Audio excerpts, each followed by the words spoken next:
Morning, everyone. Doing good? Excited? Welcome to this introduction to NumPy. My name is Alexandre Chabot LeClerc, but please call me Alex. I'll recognize myself, yeah. I work at InThought, where I teach Python for most of my time, or prepare Python courses.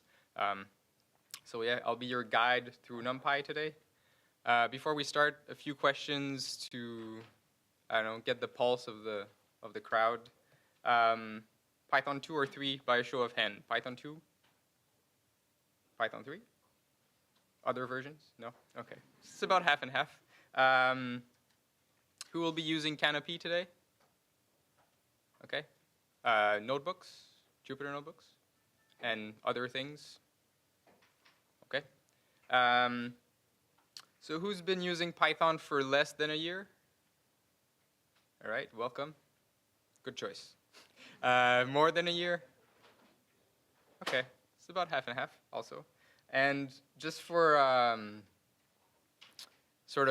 for me to know who I'm talking to again, so who thinks mostly in R?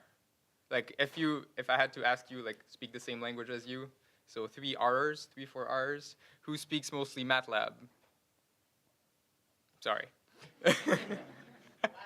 Wow, okay. Who thinks mostly C or Java or something like this? Okay.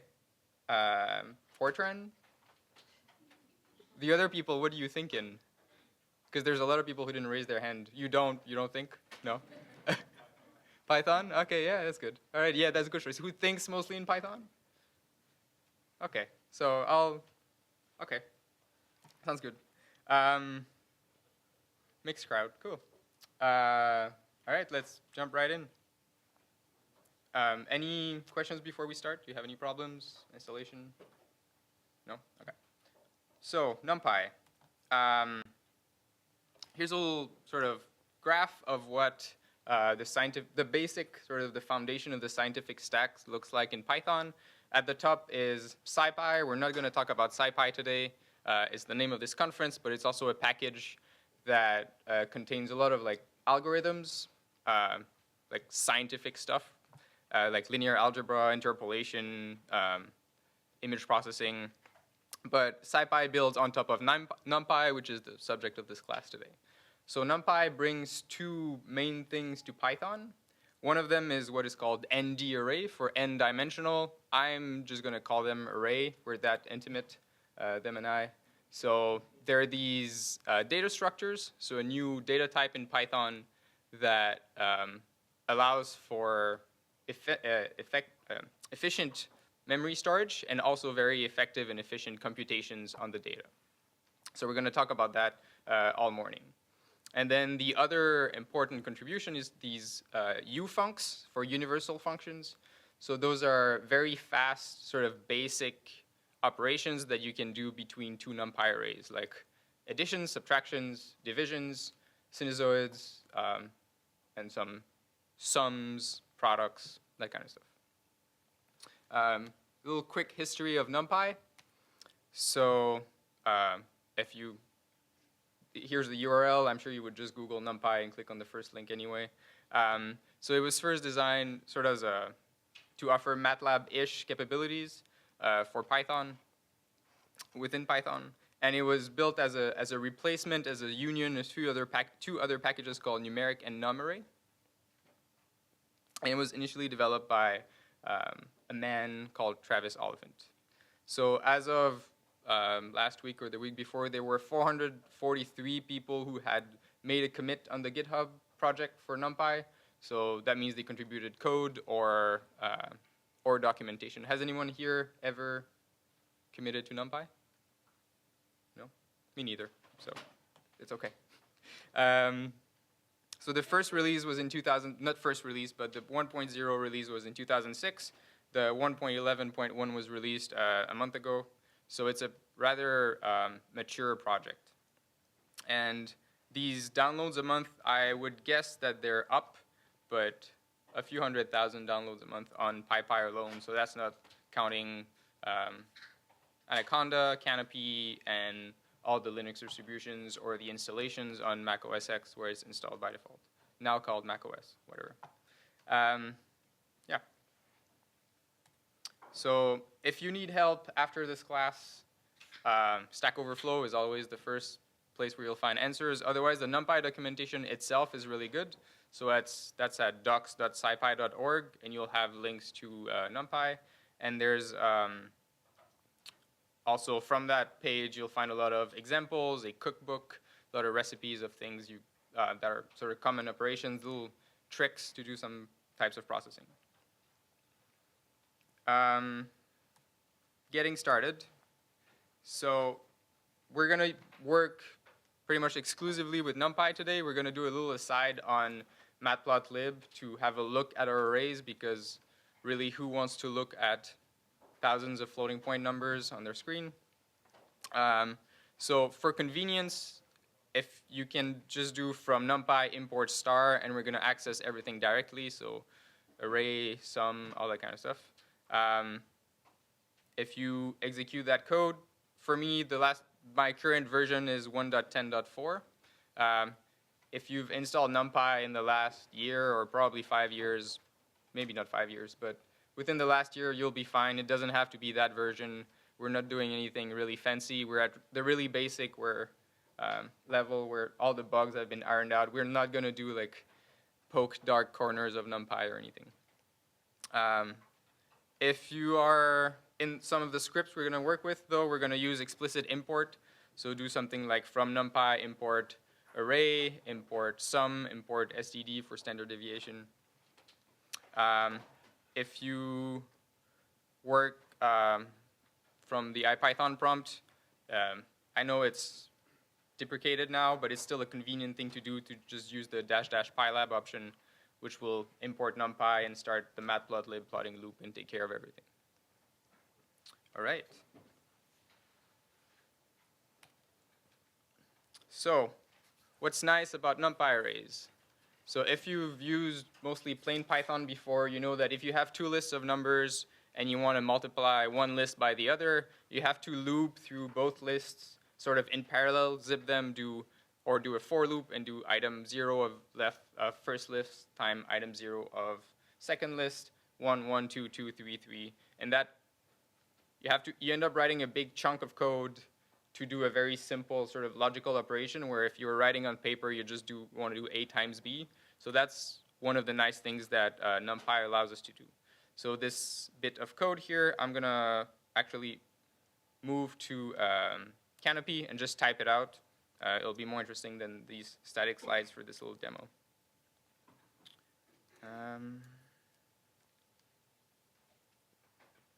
So I'm going to close this.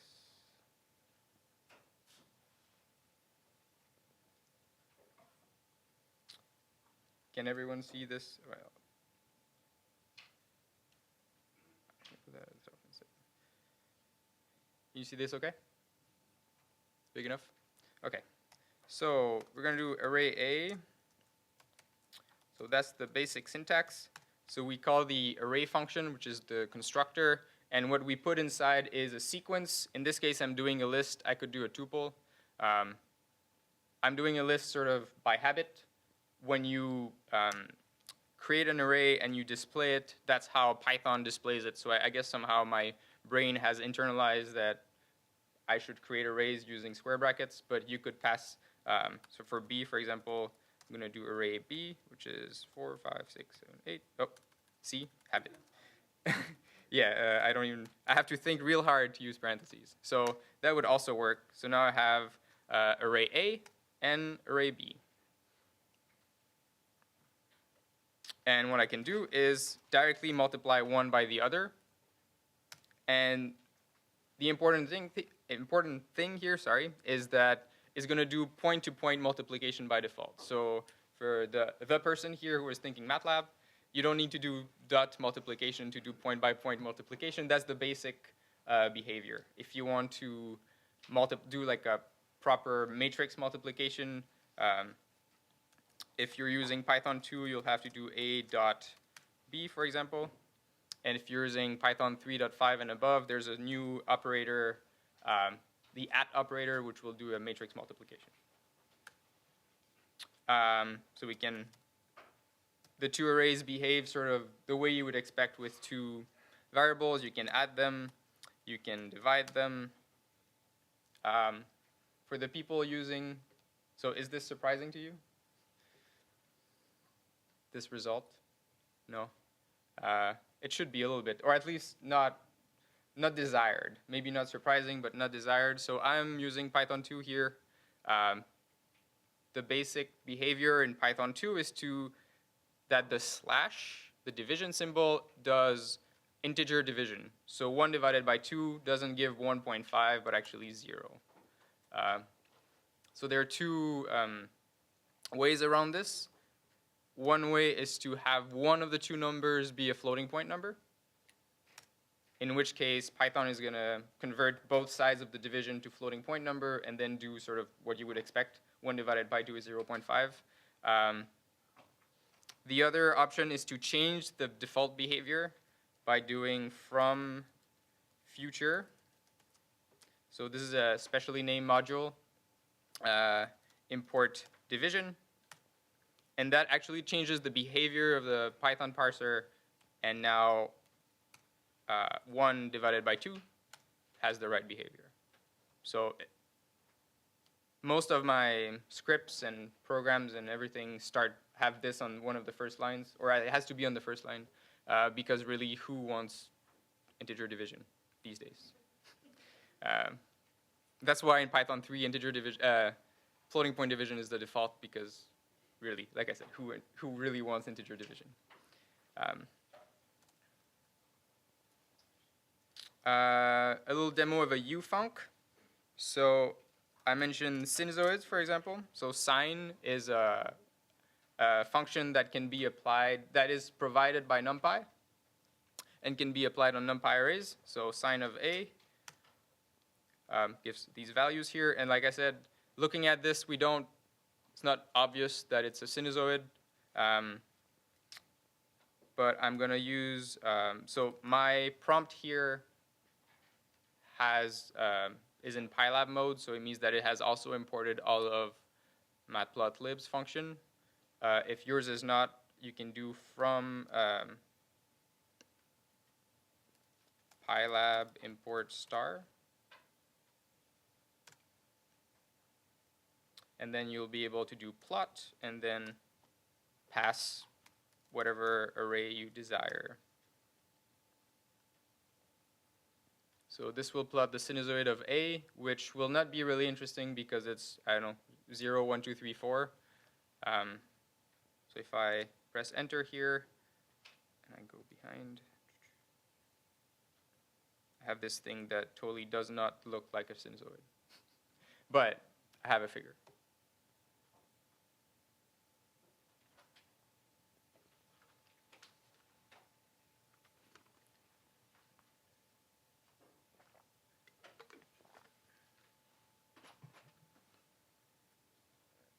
All right. One more thing with NumPy arrays. So we can multiply them by a constant. So again, a little look at array A. So 1, 2, 3, 4. We can multiply them by a single value, 5. And then NumPy is going to take care of applying this multiplication to every single item.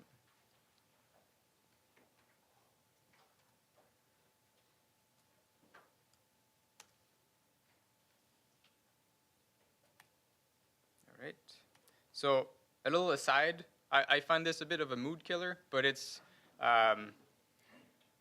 sort of not necessary to move on, but I know of very few people who just use NumPy, who never look at the actual results. So that's why we do a little aside on matplotlib before actually talking about NumPy. So like I just whet your appetite by showing you what we can do, and now we're going to do a little aside. So matplotlib is sort of the major package to create static figures in Python. It can export to different file formats, PNGs, PDFs, SVGs. Really good for publication quality plots. Yeah. So basic syntax. It has the basic element of matplotlib is a function called plot that at the most basic level takes one argument, a sequence, which often is a NumPy array, and it displays that as a function of, so that will be the y value, and then the x value will be arranged. So 0, 1, 2, 3, 4, 5, so whatever number of elements you had in your vector. So the first line of code here, x equals linspace. So linspace comes from NumPy. We're going to talk about that later. It creates an array of linearly spaced values between 0 in this case, the lower bound, 2 times pi, the upper bound, and then 50 is 50 elements. So it's a pretty useful function. So plot of y is the basic syntax. On this side, left, your right, my left.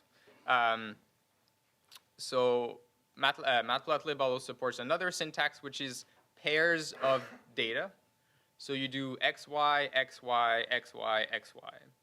And matplotlib is going to create one line per pair of points. So that's a pretty useful way to plot multiple. If you have already access to all the data you want to plot, you can plot it all at once. And yeah.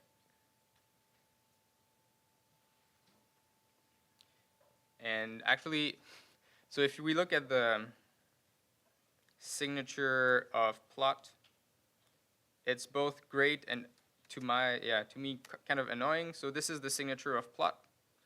So if you're familiar with the syntax, the star args and star keyword args means that it accepts anything essentially. So the autocomplete in your text editor is kind of not super helpful. It doesn't tell you the name of the arguments. But the upside of having such a signature, such an unhelpful signature, is that it's very flexible. So what we see here at the bottom is examples of ways of calling plot. So the first one is x versus y. So x this way, y this way. The second method is x versus y, and then a string of characters that defines the styling for the plot. And if you scroll down here, the styling affects the line style, which means solid lines, dashed line, dash dotted line. Those are here. It affects the marker. So by default, there are no markers, but you can specify, I want circles, squares, stars, try, right marker, square markers, pentagon, diamond, and so on and so forth. And then there's also a third character you can put in, which is the color. So without having to, it's just a very compact way of specifying sort of the aesthetics of the plot. There are more complex and more flexible ways you can specify the colors with like hexadecimal codes or RGB values, but this is really the most basic way. So that's method 2. Method 3, you just pass y, and you'll plot it against a range, so 0, 1, 2, 3, 4, 5, 6, with however many items you have. And option 4 is a y and then a color code. So you see that you have a lot of choice. Essentially, you write arrays and it makes a plot.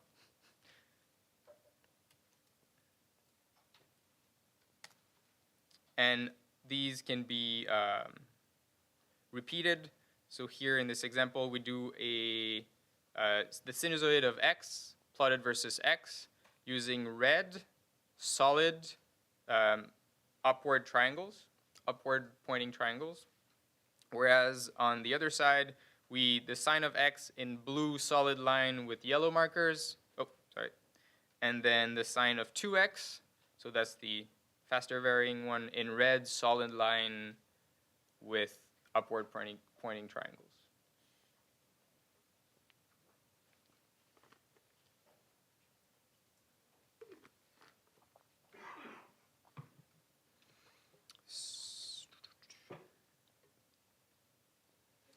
So plot is sort of the workhorse of making plots.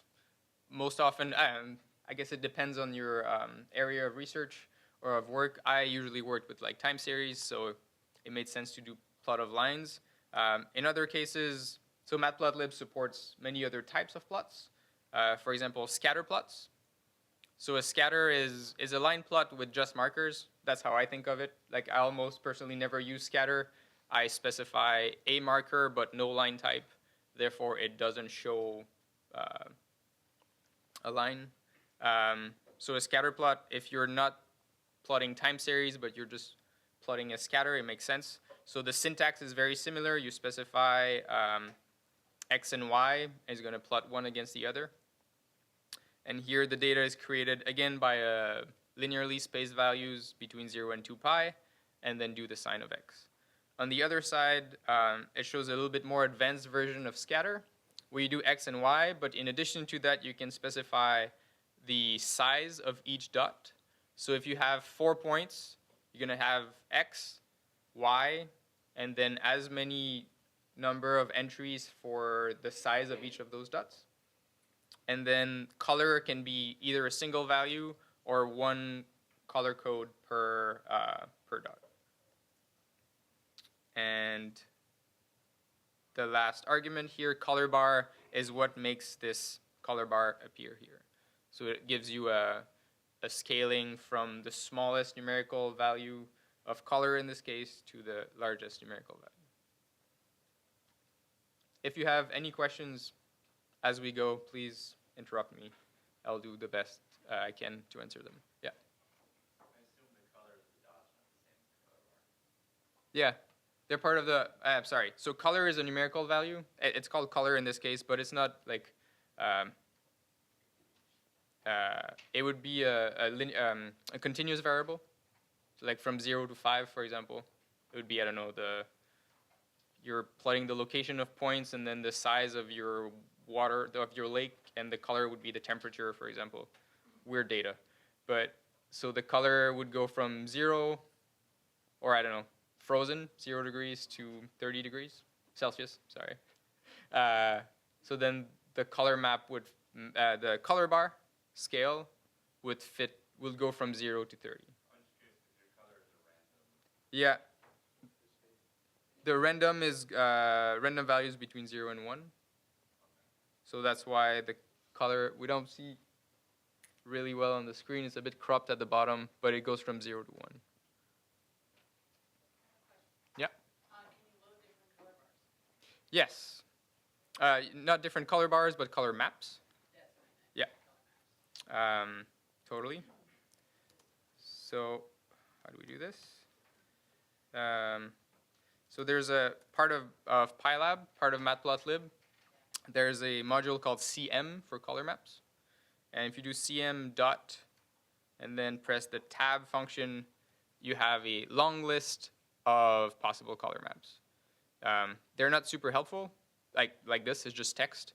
But what you can do, the easiest way is to go, I don't have internet here, but on matplotlib.org in the documentation gallery, so there's a bunch of examples.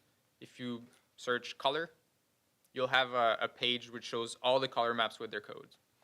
And then you can pick something better than Jet. But coming up in version 2 of matplotlib, coming out soon, there'll be very, very nice defaults. Better than, yeah, exactly. It's worth a standing ovation as far as I'm concerned.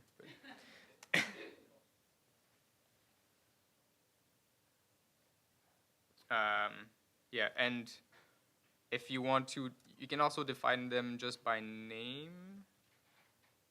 Yeah, no, I'll let you explore this.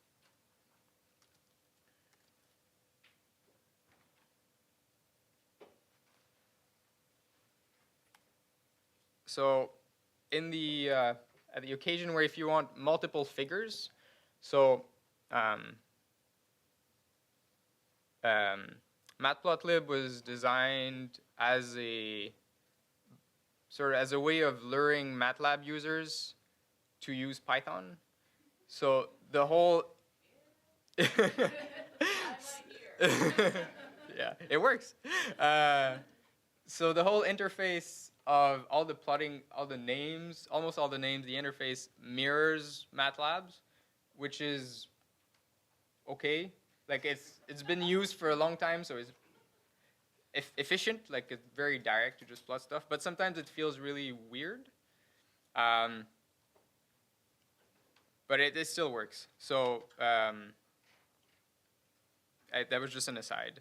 So if you want multiple figures, the default behavior in Python in matplotlib is whenever you call plot, it will add an extra line to the plot. So let's do this. So I have no plot now. If I plot A,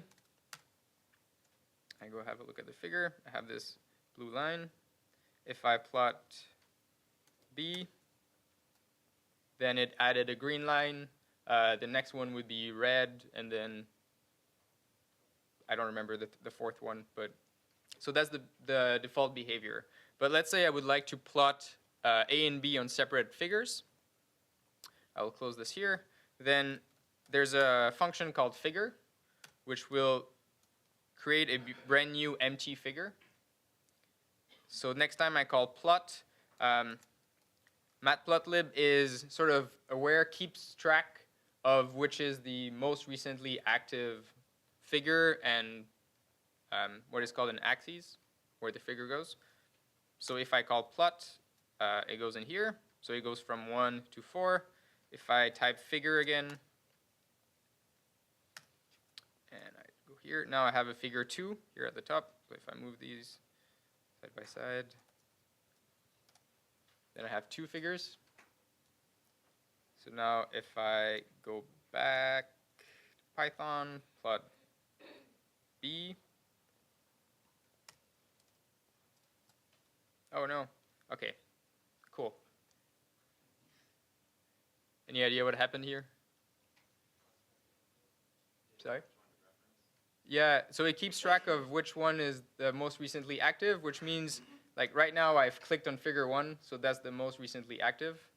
So if I click on 2 now, so now that's the active window, I go back to Python and I plot B, then it plots there. So it's kind of annoying. Like it works okay if you're making a bunch of figures in a script, you press enter and you walk away and don't touch anything. If you're clicking around and sort of interactively clicking on figures and focusing on different figures, you might end up with the lines on the wrong plot. A way to go around this is to specify in figure, before you call plot, to say I want to plot in figure 2, or I want to plot in figure, so as a demo. So I'm activating figure 2 here. I say figure 1. Oh. Okay, shows it in line. I'm going to plot sine of A.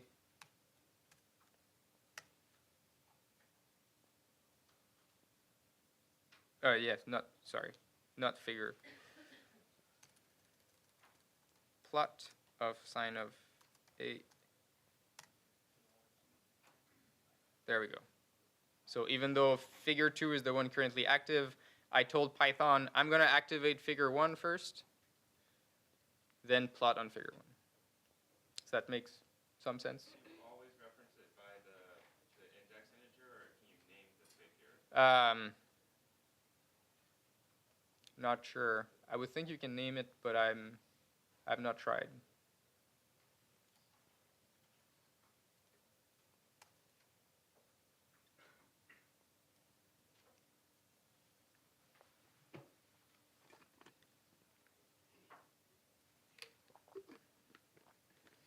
Another common use case is to make multiple plots on the same figure. The way to do this is, again, mirrored on MATLAB. So much so the syntax is, there's a function called subplot, and you specify the number of rows that you want to have in your figure, then the number of columns, and then the index of the active plot. So it's a bit like figure, you say 1 to go to figure 1 and 2 to go to figure 2. And unlike everything else in Python, it uses one-based indexing, just like MATLAB and Fortran. So plot 1 is the upper one and plot 2 is the lower one, rather than like 0 and 1, which would make a lot of sense. So I think they pushed the parallel, the copying a bit too far. But I think the goal was that you could copy and paste your MATLAB code in Python, remove the semicolons, press enter, and have it mostly run anyway. Yeah, so the idea is a bit like figure. So you call subplot first to tell matplotlib, I want to activate the upper subplot. Then you call how many ever plot you want to call, if you want to plot multiple lines, and then you activate the next subplot, and then you do the plots there.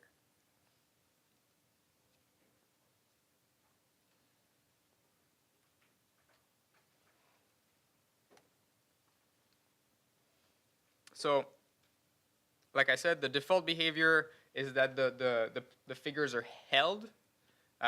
What I mean by this is that it sort of holds on to the previous line. Whenever you call plot, it's going to keep adding a line. If it's not what you want, if you would prefer to have one figure open and every time you call plot, it sort of clears everything, adds a new line, there's a function called hold that takes a Boolean argument, so either true or false. So by default, it's true. So if you set it to false, it will clear the plot and add a new line. So let's have a look at this. Close this, close this. I'm going to do figure here. Hold false. I'm going to do plot of A. So I have my straight line. And then if I do plot of sine of A, then it clears the figures and adds a new one. So it could be a way of, if you have a lot of screen space and you're not like saving your figures to disk, to have a figure on the side, and as you code, it just updates the display. It's also a poor man's or poor woman's way of doing sort of not quite real-time plotting, but if you're processing data to every so often update the display. So there's no way then to create a figure and then store that into a variable and then definitively work against it? Yes. Oh, there is. Yeah. So what I'm showing here is what is called the state machine aspects of matplotlib, which your matplotlib keeps track of what's currently active, but it's built on top of, it's written in Python. In Python, everything's an object. Therefore, under the cover, it's built of objects. So the basic one is a figure object. And inside of the figure object, there's something called an axes, A-X-E-S object, which is sort of what we think of a figure. So the figure is the window, really. And the axes is where we do the drawing. And then there are axes, so A-X-I-S, which are the X and Y. I would point you to the matplotlib documentation. In the FAQ at the top, there's a very clear explanation of the mental model of, and the object model of matplotlib. I actually think it should be on the homepage, not in the FAQ, but I'm not the maintainer of matplotlib. I think it helps a lot if you understand this. So when you create plot, so when I call plot here, it returns a list of stuff. Those things are objects. So it's a line 2D object that represents the line that is being displayed. So it's a Python object. You can do tab completion on it. Like it has properties. You can pass it to other things. Same thing when you do a subplot. They return something that you can keep track of, pass it around. So I could just basically return plot to a variable. Yeah. Actually, I don't think it's part of the material, but a super helpful function. It returns a figure and a set of axes. So the axes being where you draw the lines. So the figure is called subplots, plural. And it takes the number of rows, the number of columns, and also a few other keywords. One of them is share_x. which is a Boolean, and share underscore y, which is also a Boolean. So it'll return a figure object, which points to the actual window, and then I think it takes no underscore. Yeah, sorry about this. So,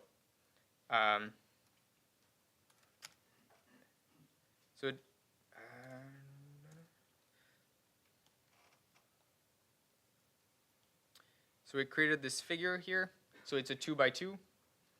And then it gave me axes, which is a NumPy array of objects that represent all 4 subplots. So the axes is a 2 by 2 array. The axes variable is a 2 by 2 array of matplotlib axes. So I can then play with this instead of having to activate the subplots every time. I can do. I'm a bit going ahead of myself, but 0, 0 is the upper left, and these axes objects have a plot method attached to them. Means that I can say select the upper left axis, call plot on that one, and now I can be sure that of which figure and which axes I'm referencing, because it's not the most recently active figure, it's actually an object that I can, or a variable that I can pass around. Okay, back on track, but very good question.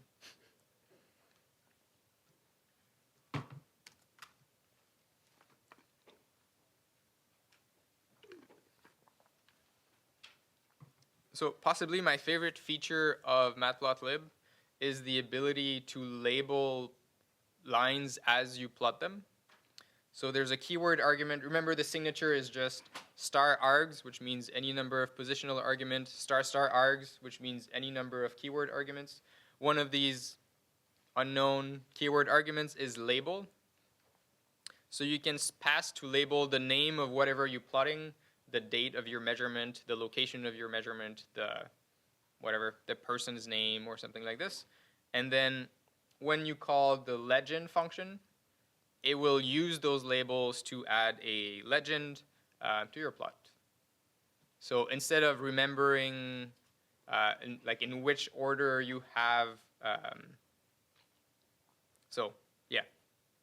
On the other side of the slide here, we're using the other approach where we just plot a bunch of stuff, and then at the end we pass to legend a list of strings, which also works. But the thing you have to keep in mind is in which order you plotted everything, and then it's going to assign first thing that was plotted is first legend, first label, second thing, second label, third thing, third label. I'm more of a fan of every time actually plotting them together. It's easier to keep track of.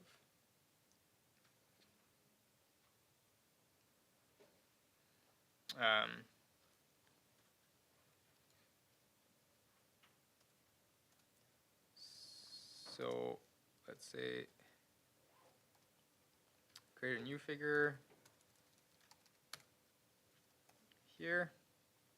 I'm going to do plot A. I'm going to just label it as A.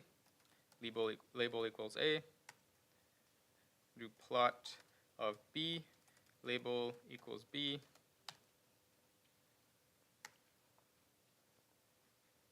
Oh, have to put hold back on. So I'm going to plot A again.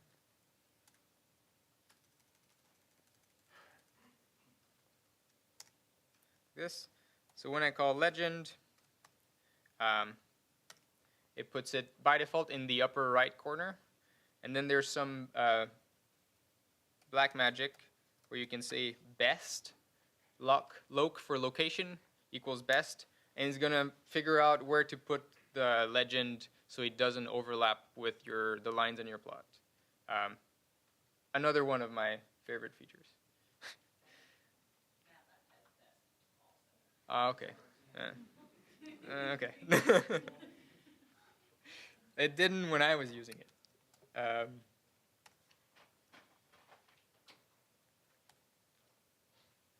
A few more things for annotating. So we had the legend. So matplotlib has an X label, a Y label, and a title. You pass strings, and it will put the title at the top, the X label at the bottom, the Y label to the left. And it supports some extra arguments if you want to set the font size, the color, if you want to actually position it a little bit, like bottom align, left align, top align, that kind of stuff. And then a grid function that displays a finely dotted grid if need be. And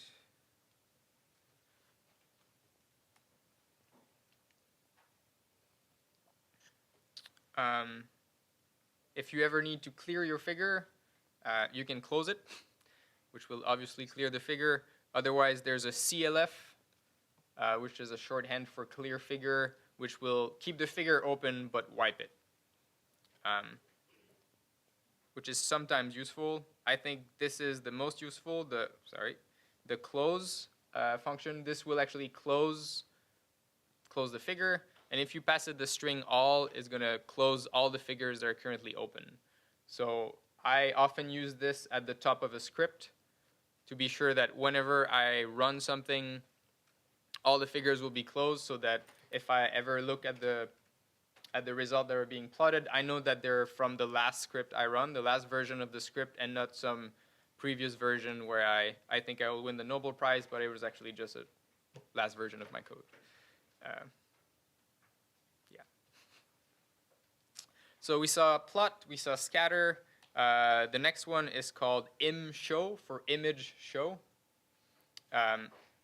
So here in this example, I'm loading a built-in image from SciPy called face, which is this reasonably happy-looking raccoon.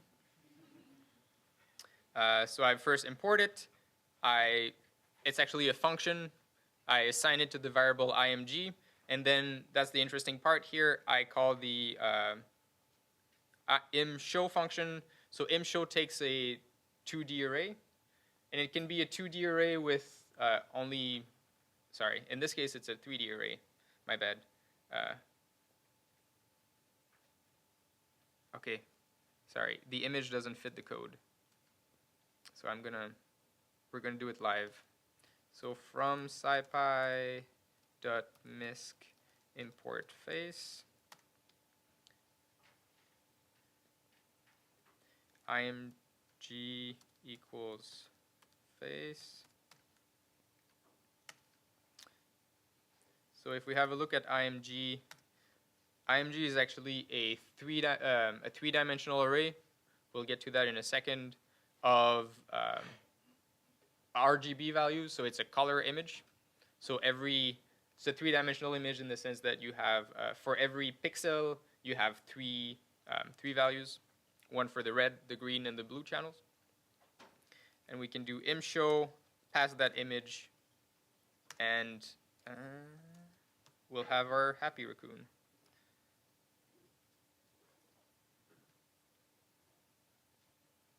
If you have a black and white image, so the face function has a keyword argument called gray, which can be true or false. So the default is to return a color image. So if we do face equals pass the true argument to face, now img is a two-dimensional array. So what we have now, instead of a red, green, blue for every pixel, we just have luminosity.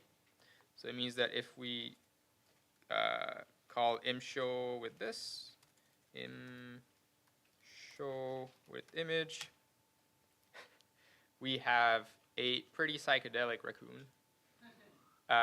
So the way to fix this, I mean, you might be a big fan of psychedelia, but for the sake of this scientific conference, so there's a keyword called CMap, where we pass the name of the color map we want to use. So CM is the module where all the color maps are, and we're going to do a boring one called bone, which is more or less black and white.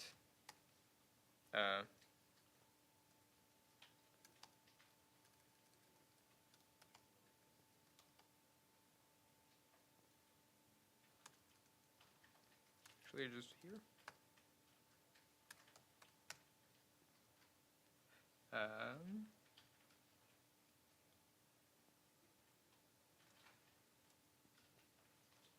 All right, lower b, lowercase b. Cm dot lowercase b. All right. Here's our more normal looking raccoon. So it was CMap, which is short for color map, and then CM, where it has all the color maps, dot, and then I was using capital B, but it's a lowercase b. And if we wanted, we could also put a color bar here, which maps the, so the darkest values, the values of zeros are black, up to 250 or so, which is whitish.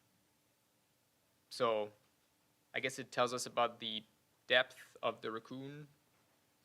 No, if it was a map, like you'd have the depth of the sea. Anyway, raccoon color maps are not super relevant, I think. Okay. So we've been happily, or I don't know about you, I hope you're happy. I've been happily creating plots, and they're automatically displayed. So whenever I call plot, doing a plot with nothing, the window opens. And one day you'll be writing a script, and you'll do from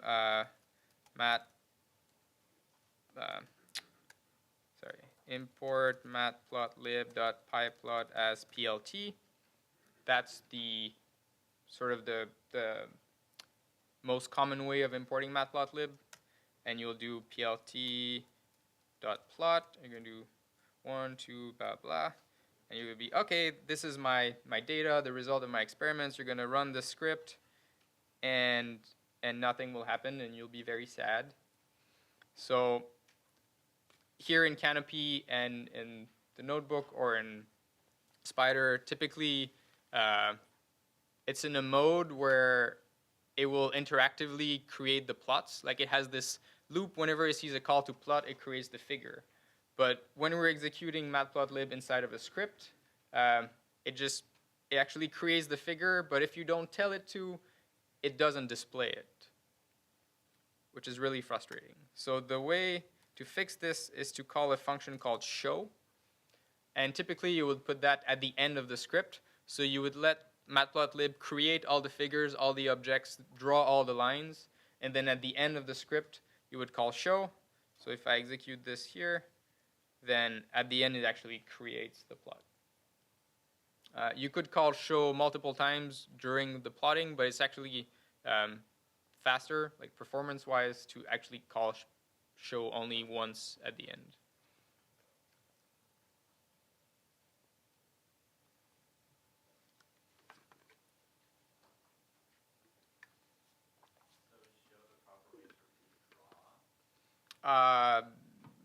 No, yeah.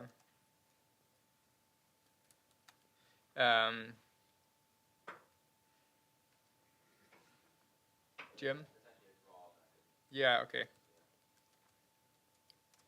Draw would be better. Yeah. So if you were doing, instead of, so you could keep like hold on, for example, and do the plot and tell it like now, at this point in the code, I don't want you to keep on executing the code. I actually want you to go to the window and say update the display. Yeah. So would that work if you have multiple plots that you want to bring forward? You mean update them all? No, the show. The show, yeah. So, for example, the question is if you need to call show only once or for every figure. Mm-hmm. So if I do plt.figure,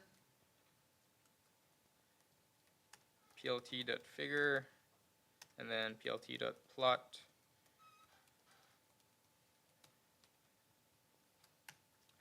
that's sufficient to show it, to write it only once at the end. So I have figure 1 and figure 2. You just need one. So the hint here is that the show is a function that is part of matplotlib and not a function that is attached to each figure. But that's my sort of mental model to remember this. So it's not attached to, so like this returns a figure. It's not f.show, but it's plt, so matplotlib.show. So it just tells like, hey, all figures, now is the time for you to appear on screen. But if you only wanted to see one figure, I'm sorry, I missed that. Instead of all your figures, you would just set the figure and then put your index in and then hit show. I have no idea. That's a use case I've never thought of it. Of like how, if you wanted to create multiple figures but display only one of them. Let's say you have a bunch that you're working on, but you only need one at the moment that you're currently iterating on, so you don't want to load all of them. Yeah. Maybe it doesn't matter. I think I will leave this exercise to the reader. Or you can ask, at the break, Jim behind might have the answer to your question. He's sitting in a blue and thought shirt as well. He's a whiz.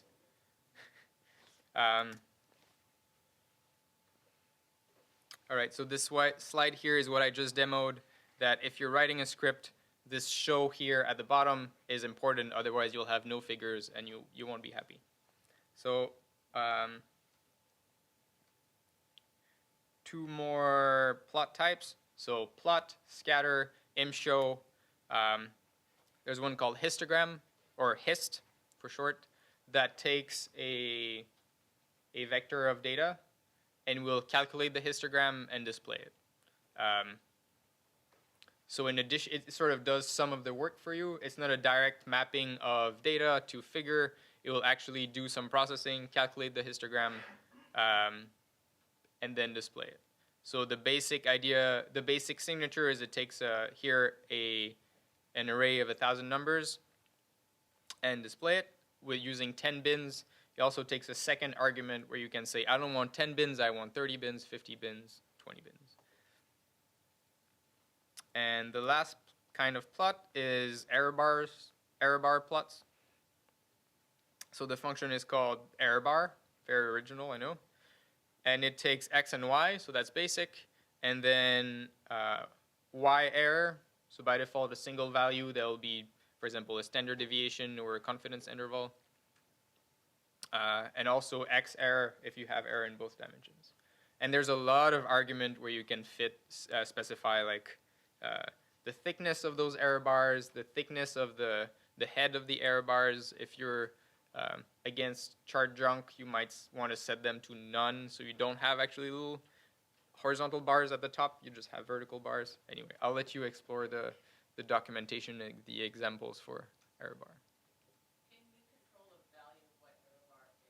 Say you're performing certain types of statistics, so you wanted certain types of error bars. What do you mean certain types of error bars?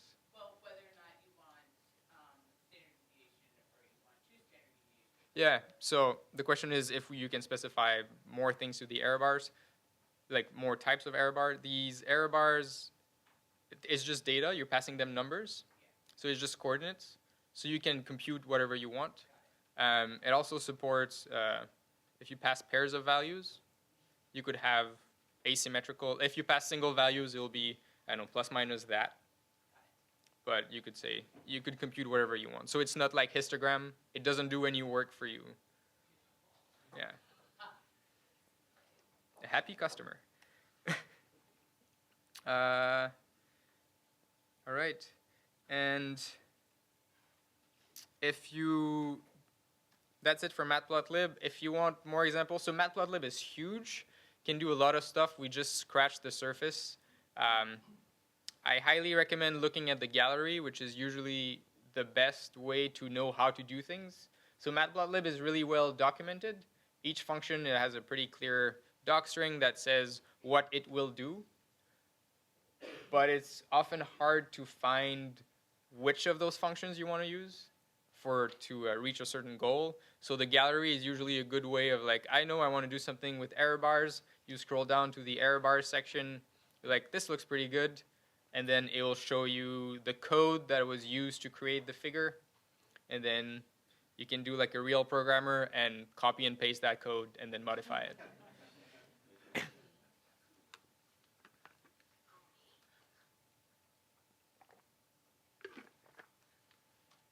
All right, back to NumPy for real this time. So at the beginning, I just made a little demo of what you could do with a NumPy array. That it made it nice to add them together, subtract them, manipulate them. Now we're going to talk a little bit more about what's a NumPy array and its different attributes. So very simple example here. We're creating an array of 4 elements, 0, 1, 2, 3 in the upper left. Yes? Okay. I'm sorry, it's a bit cropped, but I blame these monster projectors. So then we're checking the type of this array, so the type of the variable. If you do that with built-in Python variables, you might have like lists, integers, string, tuple. Here what we get out is a numpy.nd array, which is interesting. It's good to know that is the type of the variable. What is more interesting though is what is called the D type, or the data type of the array, and that tells us the type of every item in the NumPy array. So here a.dtype, the dot is the notation to say sort of look into the array, the variable a, and give me the attribute dtype of the variable a. And what it returns, it says it's int 32. So what is very special about NumPy arrays, unlike Python lists can be containers of any types. So you can have a Python list with strings and numbers, and you can mix and match.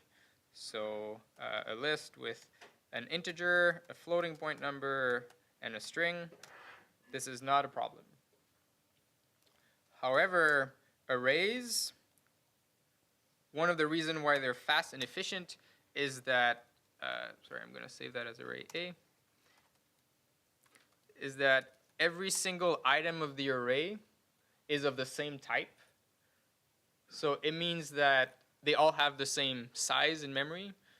So it means that they can all be sort of grouped together, Python and the OS, and everyone knows how much data you have. You know, they know how, like the distance from the beginning each item is. So it means that when we do numerical operations, for example, Python, actually it's not really Python doing the computations, doesn't have to check, okay, what is the type of this object? Am I adding a number and a string now? No, it knows that for now I have to sum these two arrays. I know that I'm going to sum integers with integers, and I can do that really efficiently.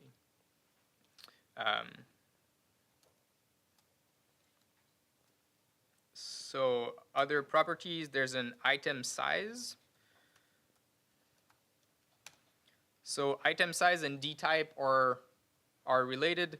The dtype is sort of a human readable somewhat information. So integer 64 is 64 bits, and item size is the number of bytes. So 1 byte is 8 bits. So 8 times 8, 64. So it all comes together in the end. There's an a.size. So this tells you the total number of items in the array. So if you have it doesn't tell you the shape of the array, so the number of rows or columns or the depth. It just tells you this array has 4 items.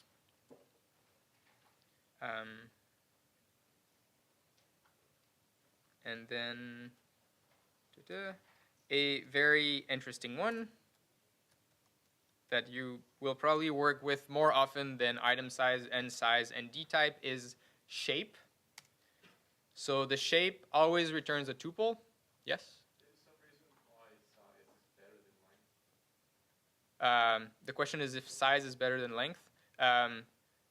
The length will be the number of items in the first dimension, whereas size will tell you the total number of items in the array.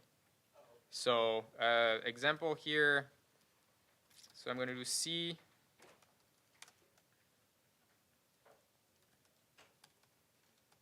And create a quick 2-dimensional array. So bad example because it's a 2 by 2. So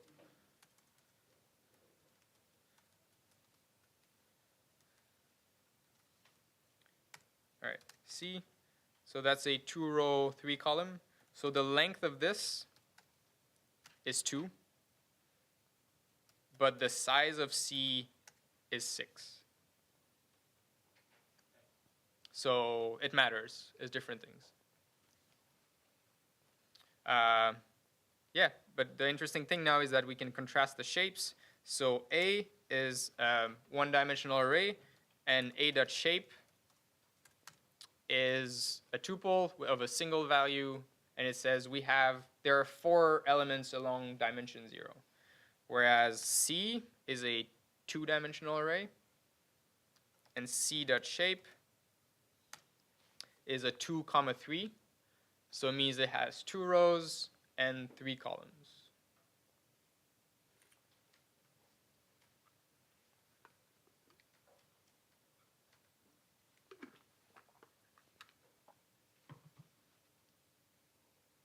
I forgot something. You want to do an exercise? Sorry, I'm just going for it. So we're going to do a matplotlib exercise for like 10, 15 minutes or so. Sounds good? I was really into it. So if you have the material, in the exercises folder, you should have a folder called plotting, and a file called plotting.py. So I am going to open this here in Canopy. View.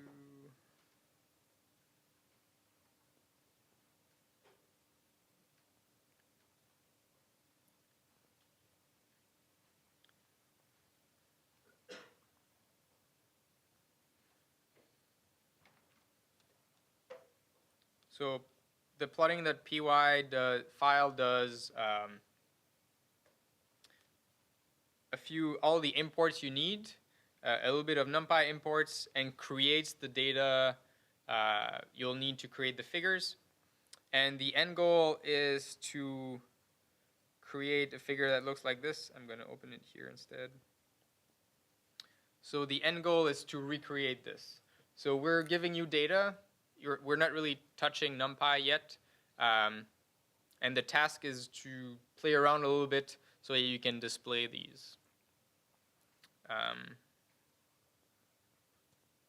So you'll have to work with plot, with grid, with title, with X label, Y label, imshow, color maps, use different marker styles, sort of touch a bit of everything I mentioned. There's a file called plotting_solution, which I encourage you not to look at. But if you're once you're done and you arrive at the result, we're gonna walk through the solution. But if you want to compare, you want some hints, like you're grown-ups, I'm not gonna prevent you from looking in the solution. But yeah, so there are the instructions. We're telling you what to use, what to do, and give you some hints. So there are some hints here to say to look at the axis function and another one called tight layout. So if we look at this axis function, so axis ? So axis takes another signature that doesn't help much, but it'll take words essentially that tell matplotlib how to stretch the data within what we think of a figure, within axes. So by default, it might not take all the white space. So tight, for example, will make sure that there's no white space at the end of each line. And then the other one, tight layout, which is also super cool. So if you're making a plot with multiple subplots, you might have things that overlap. If you call tight layout with no arguments, is going to shift things around just enough for them to not overlap, which is really, really, really nice. So it's a big crowd. I'll be walking around answering questions. If you need help, I think Jim will do the same. But I'm pretty sure some of you are very comfortable with this already. I would really appreciate if you looked around, answer questions. It's a good way of making friends and actually cementing your knowledge, If you cannot explain it, you don't really know it. Yeah, so we're going to take 10-15 minutes until like 9:20 or so to do the exercise. All right, good luck.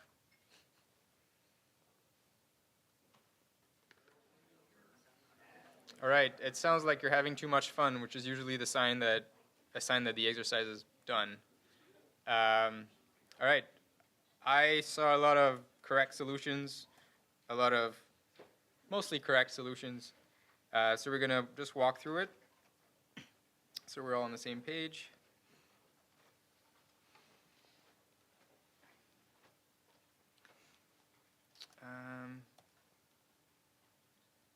Okay, so at the top here we have some NumPy imports that are used to create our data, and then we have 3 lines that import. So matplotlib is a big package. Most of the stuff we need to work with are in the module called pyplot. So we import a bunch of stuff: plot, subplot, color maps, imread, axis, tight layout from pyplot. So from matplotlib.pyplot import, and then within parentheses all the functions we need. On these 3 lines here, we create some data. So here we have 101 points between 0 and 2 pi. And then we do the sine of x and the cosine of x. And then here we read a JPEG image of the DC metro. So some of you ran into this error that says install Pillow. If you install Pillow, imread pyplot can read more things. So Pillow is a library to read, write, and manipulate images.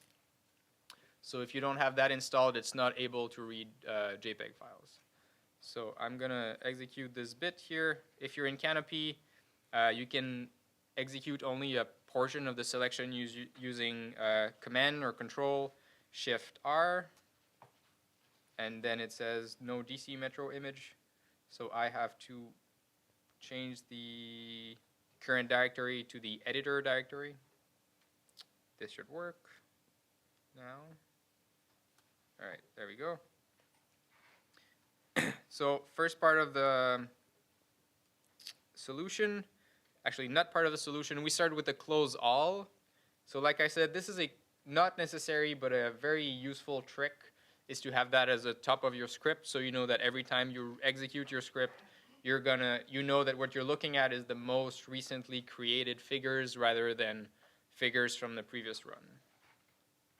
So first we create our subplot. So we want a 2x2 grid, and then we plot the sine versus x as blue solid lines, and then on the same line, as part of the same plot call, we want cosine versus x as red pluses.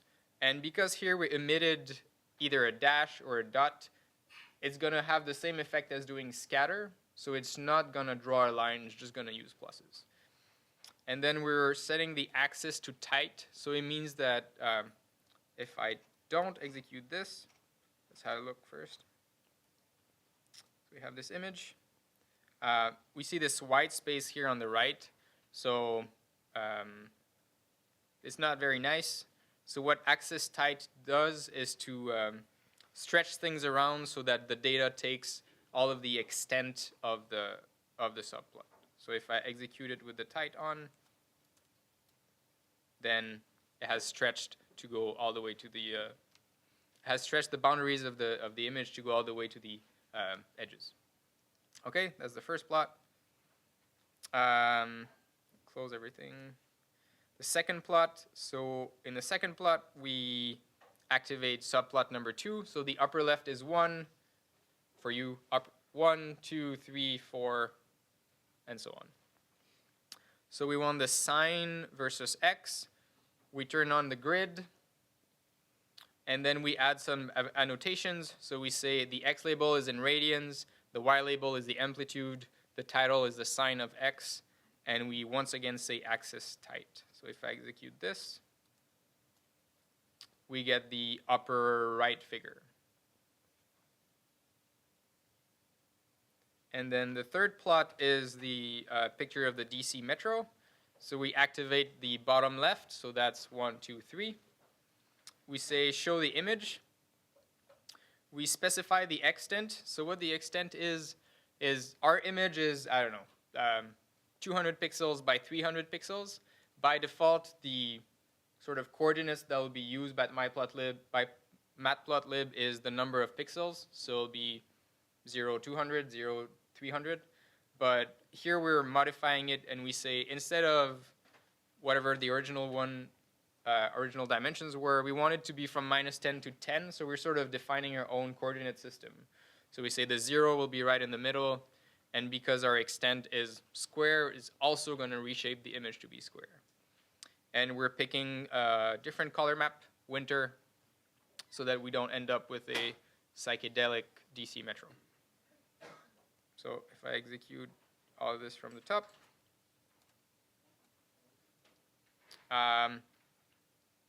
we have we're really, really close to the solution.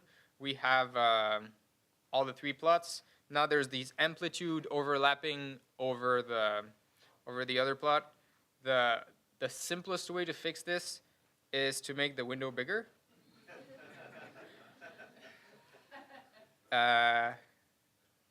But as computer users, typically, like using your mouse to fix figures is really annoying.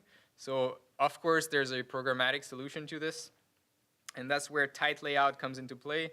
So tight layout sort of looks at the figure for you and tries to move things around so that they don't overlap anymore. So if I execute this whole file and look at the figure, it shifted things around so that there's no overlap between amplitude and the other plot anymore. Can you get it to be a little bit more aggressive with compressing the space?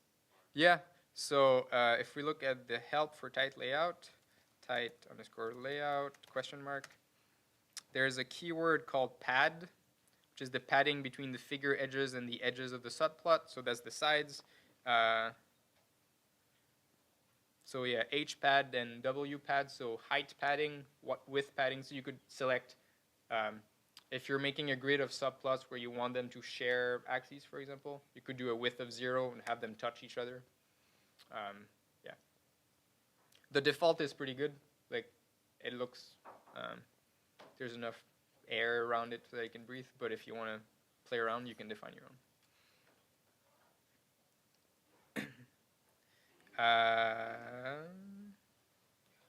And then at the bottom, there's a useful function called save fig. So the creating figures on your screen is pretty useful, but the best is to be able to save them and share them with people. So you can just specify a file name, and it will save the file under that name. And if you specify the extension, it will also save it under that name. So we could do myplots.pdf, execute the file. So if I go here, now it created the plot as a PDF file.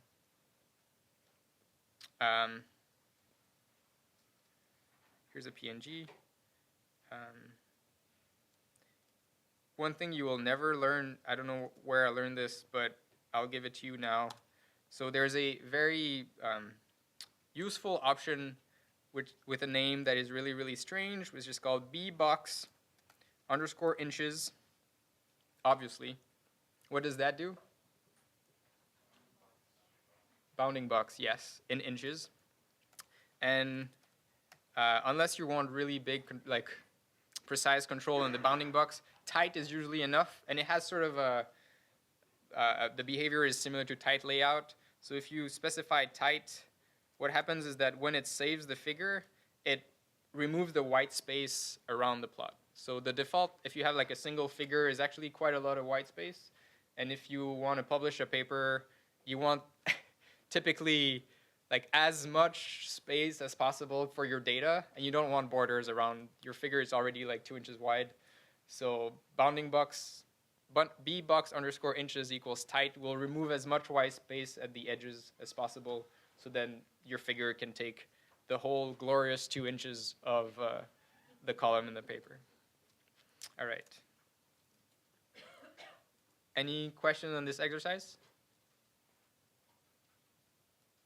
Yeah.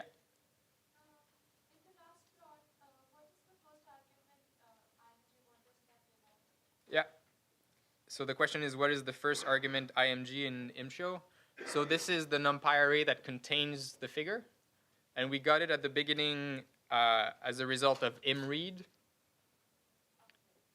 So if we look at, I forgot to say this. If you're using Canopy, and I would think also Spider, when you execute code in Canopy, all the variables that are defined in the file, I'm pointing at my computer, defined in the file are actually accessible at the IPython prompt.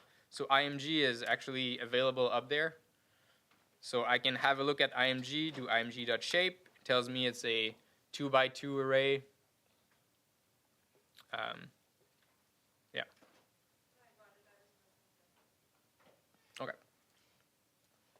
All right. So back to NumPy, for real this time.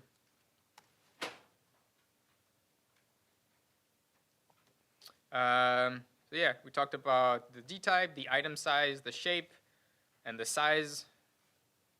The size, which is not the shape. So the size, which is the number of items, and the shape, which is the number of items in every dimension.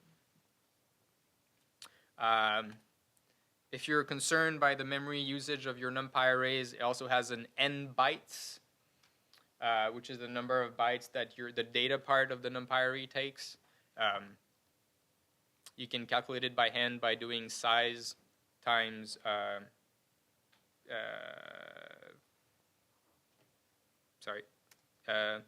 size times item size. It will give you the number of bytes. And ndim is the number of dimensions of your NumPy array. So it's also the length of the shape. So if I have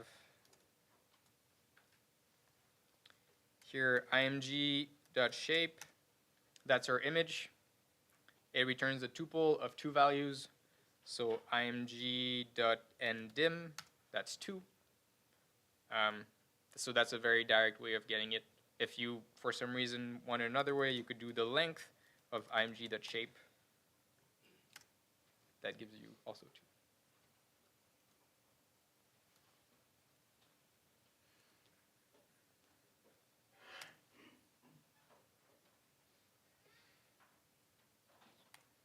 Okay, so we're gonna start doing things a little bit with our NumPy arrays.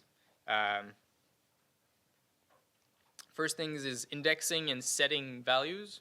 So we're gonna talk a bit later about how do you create those arrays and load data or create data. So the syntax for accessing values in a NumPy array and setting values, if you're familiar with lists, or if you're familiar with lists, it'll feel the same because it's pretty much the same. So given an array A that has a certain number of elements, you can use integer locations. So A square bracket 0 will give you the value at position 0. I'm going to do this at the Canopy. Oh. So A, like this, A square bracket 0 will give us the value 1.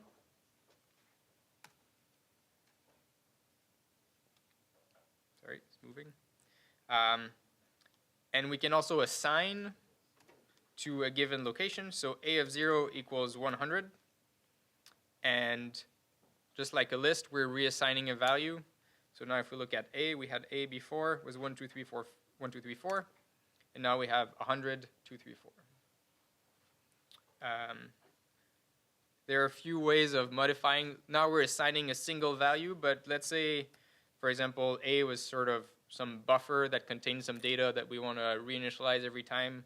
We could say A.fill, pass it a value of 0, and this will modify A in place, and now A contains only zeros.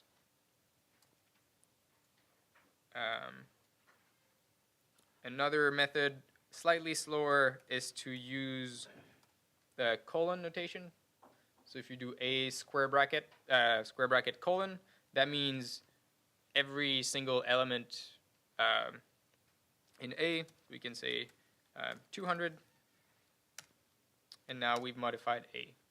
The fill is slightly faster, probably not unless you're doing something very computationally intensive, it's probably not a deal breaker, but yeah. When is the data type chosen for an array when you start populating it? Like the first element that goes in sets the data type for? No, not the first. So the question is, when are we setting the D type for an array? At creation, unless you modify it later on. So if we create the array, let's call it G, array. So if the data contains only integers, it's going to use the default integer for your platform, which I think is in64 these days for everything. So G to D type is in64. If one of them is a floating point number, so 4 in this case is 4 dot, I'll do a 0 so it's obvious, then the D type will be float 64. So I guess my question is, if I create an array that is empty to start with, say I do fill 1 or fill 0, and then I want to start populating it with data, is it already going to be an integer array because I filled it with integers? You already need an array in order to fill it. Yeah. So let's say G is an integer array. So if I do, good question, fill with 1.0, what will I get? Should that be a floating point array then? So the question is, what will be the D type after this fill? Will it have changed to floating point, or will it still be integer? So G is now integer. I guess it will truncate them and just keep it integer. Yep. Yeah, so that's what I'm afraid of. But my concern is that by creating an array that has that you fill with the specified data type, that you're then stuck. You're not stuck, so you can say G equals array one. Let's say I typed only integer, but there's a keyword D type where I can say give me floats. And now, even though I typed only integers, the D type of this is now floats. So it's better if you know ahead of time what you're going to fill it with. Right. I guess I was just trying to guard against when you, I guess, initialize an array and fill it, say, with all zeros, it's then an integer type array, unless you specify otherwise. No, like typically it's more often a floating point. It's just when I type it, when I do a demo in front of the class, I'm more likely to do 1, 2, 3, 4 than 1 dot, comma, 2 dot, 3 dot. So there's a function called zeros that takes a number of items, and by default that will be floating point. Just like the division, most of the time, if you don't care, you probably want floating points, is my sort of understanding.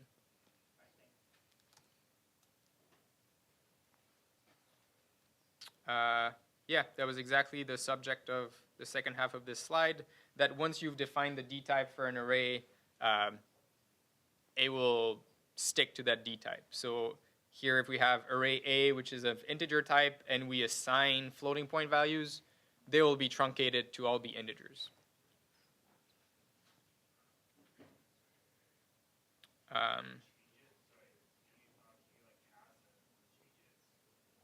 Yeah. So the question is, can you change it?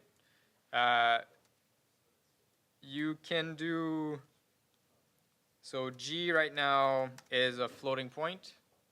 So you can do G as type int, and then it's going to return an array of integers. Yeah.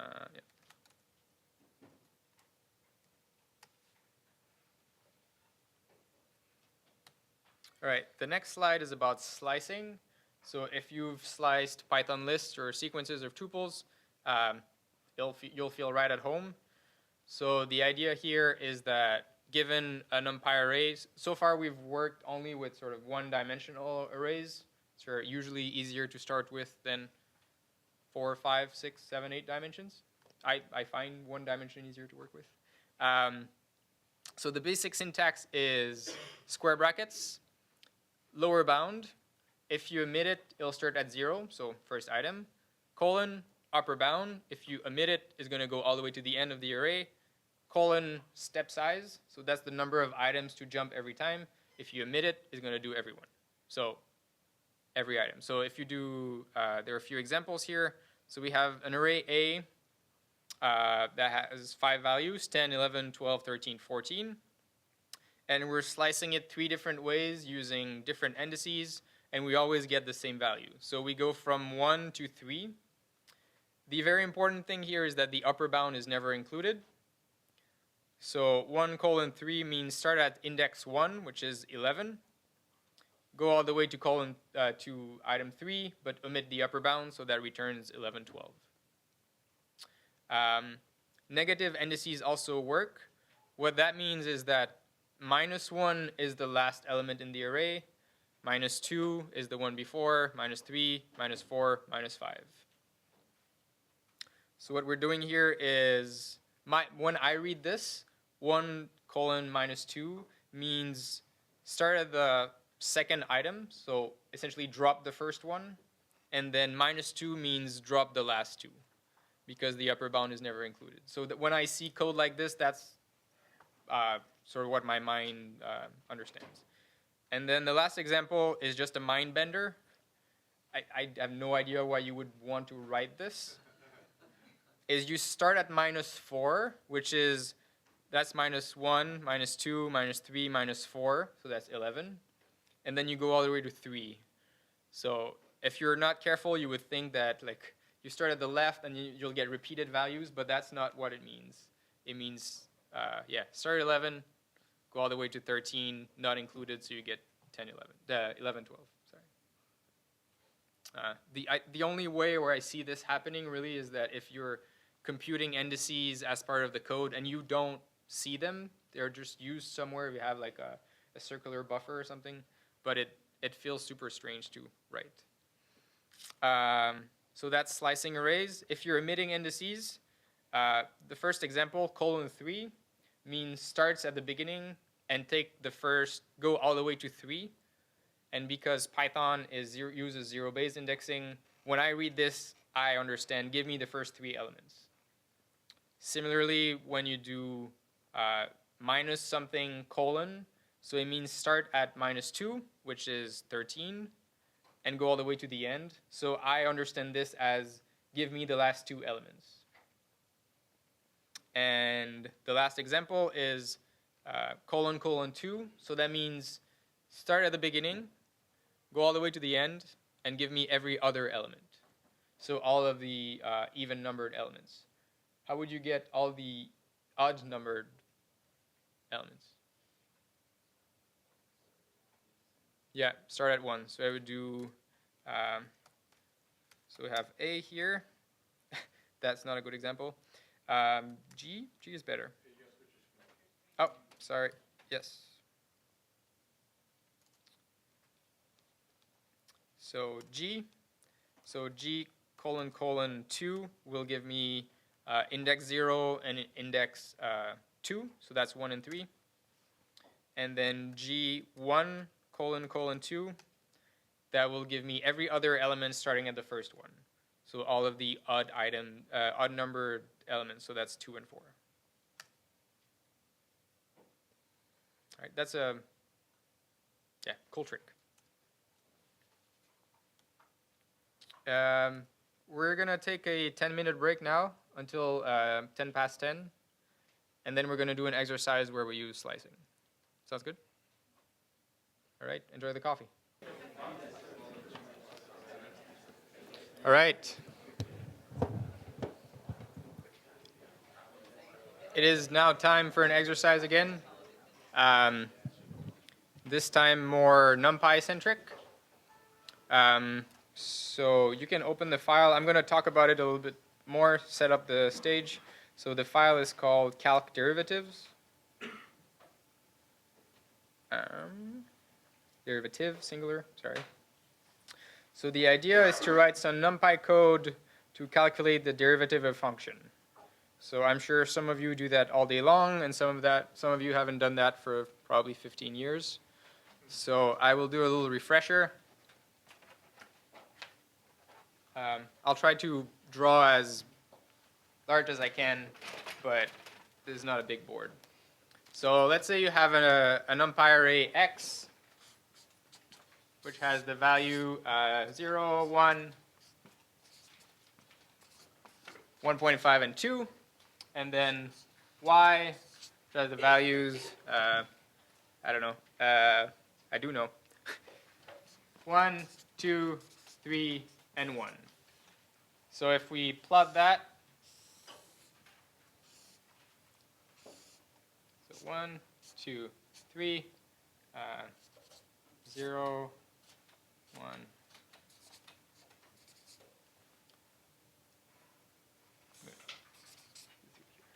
So we have 1 here, 1.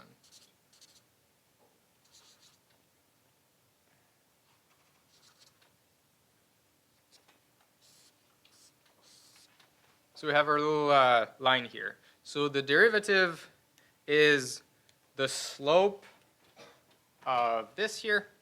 So how do we calculate the slope?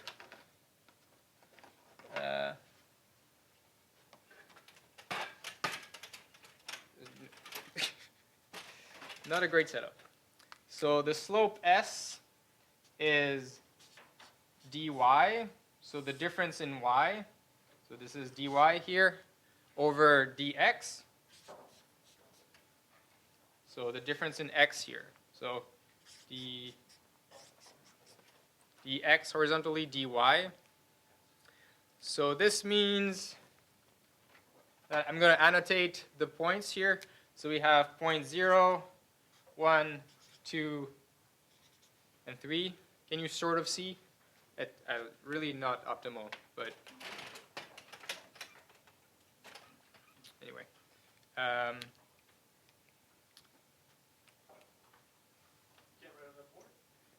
Yeah, but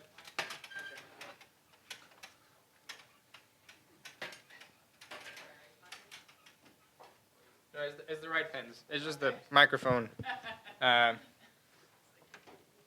let's do the board again. I'm going to do it in 2 parts. I draw, I talk, I draw, I talk, I draw, I talk.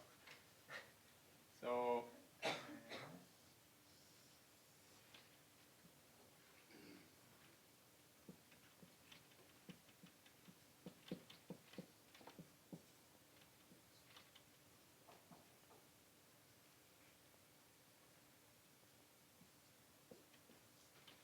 it's a nonlinear scale, obviously. 0, 1. So the numbers here are the number of each dot.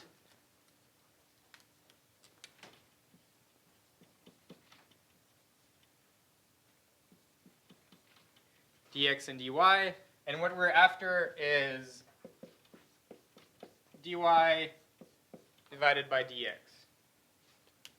So let's say we calculate the first dy and dx here. Actually, the first dy. So the first dy, which we're going to call dy0, is y1, right, minus y0, which will give us the difference in y. The second one, dy1, is y2 minus y1. Yes. And then the third one, so we can start seeing a pattern, is y3 versus minus y2. So, so there's a pattern here where the left side is the same one as the right, but offset by 1, right? So we have 1, 2, 3 for the sort of the upper half, the left side of the subtraction, and then we have 0, 1, 2 for the right side of the subtraction. So we have y1, 2, and 3 minus y0, 1, and 2. So now that you know NumPy and the fact that you can do slices, right?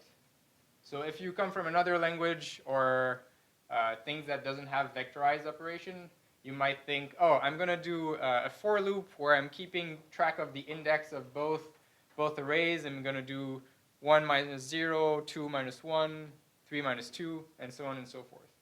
But the magic of NumPy is that we can specify a subset of the arrays. We can say, I want sort of the second half of the array minus the first half of the array. And we don't have to write the for loop. Somewhere under the covers, probably in C, NumPy will do a for loop for you. But it'll be much faster than you writing it in Python. So this means I won't write the code because I think you should do it. But that's the basic idea. So here you'll be able in one line to calculate the dy, the overall dy, which is sort of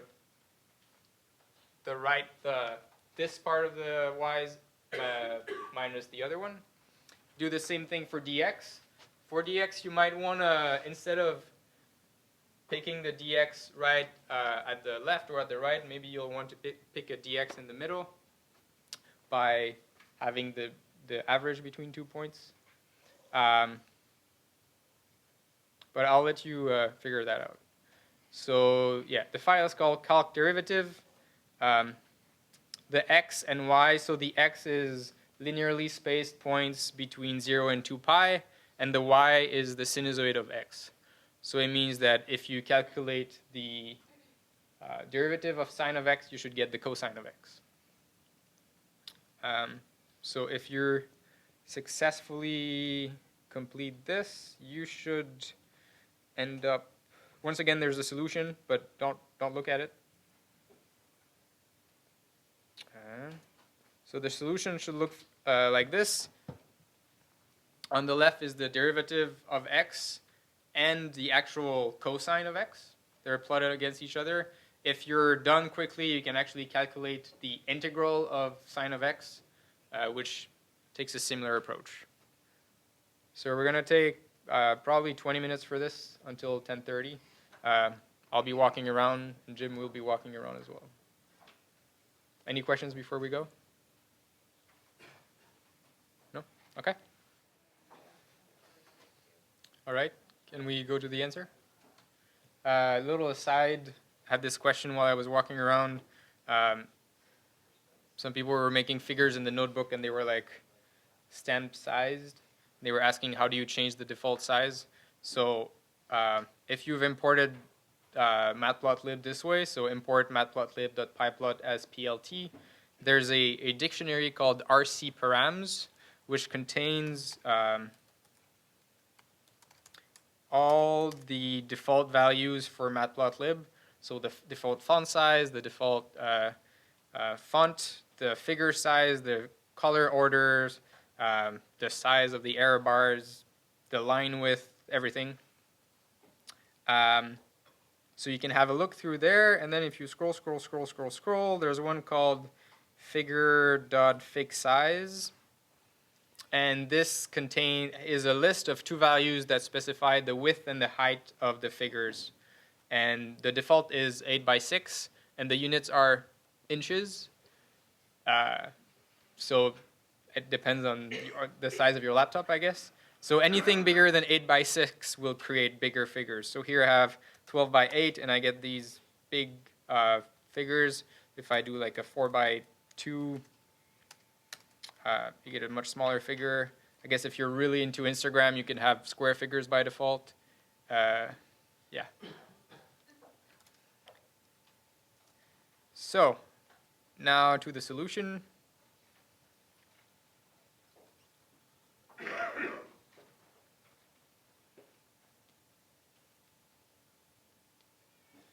So line 18 here, we do our imports from NumPy. So linspace to create our linearly spaced values between, in this case, 0 and 2 pi. The constant pi, which is also part of matplotlib.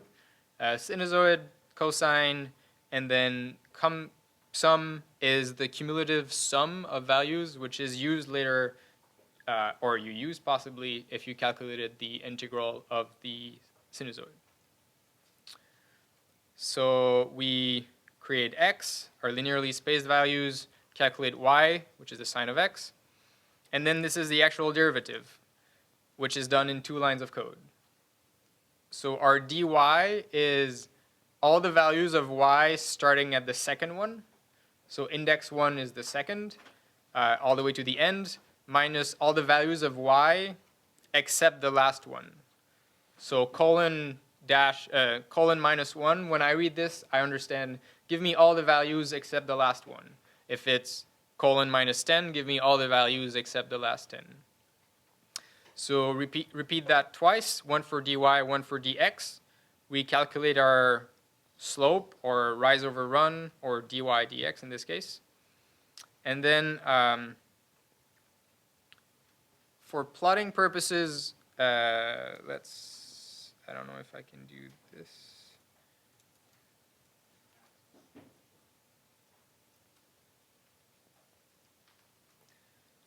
So given these data points here, the question is when we calculate the slope, let's say between this point and that point, are we calculating the slope at x0, or the first one, or the second one?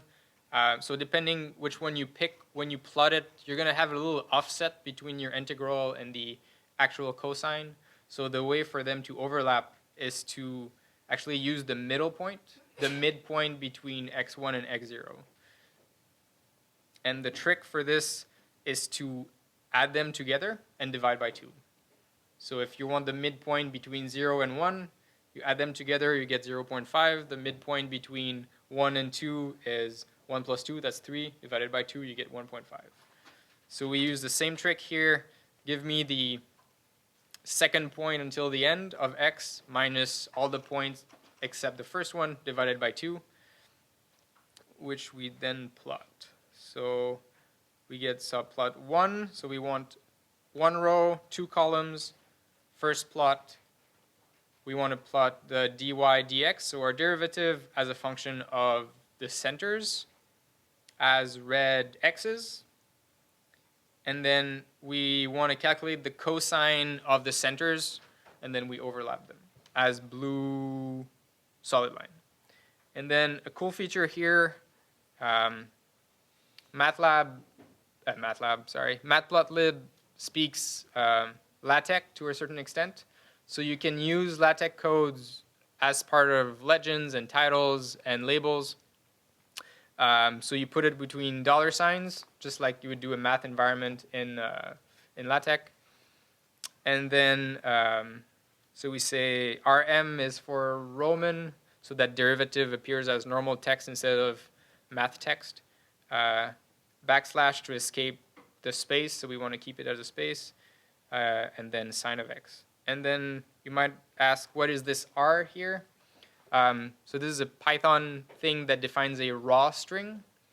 And what raw strings do in this case is that backslashes mean backslash, whereas if it was not a raw string, the backslash would be a escape symbol. So it means that if I don't do raw, I have to do backslash, backslash, backslash, backslash, backslash, backslash, which is just annoying to type and kind of noisy to look at. So if you plan on writing a lot of LaTeX code or a lot of regular expressions, these raw strings are pretty useful.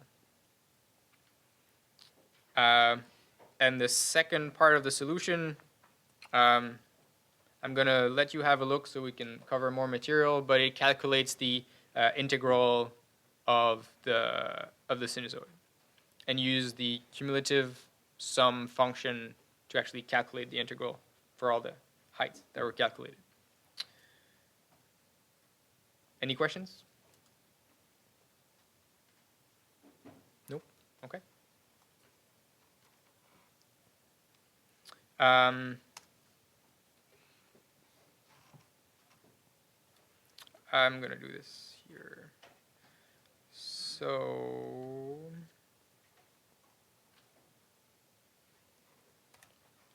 we've talked mostly about one-dimensional arrays. So A here is probably a one-dimensional array. Where it gets interesting is when you have 2, 3, 4, 5, 6, 7, 8 dimensions. So I'm going to create an array B that has 2 dimensions.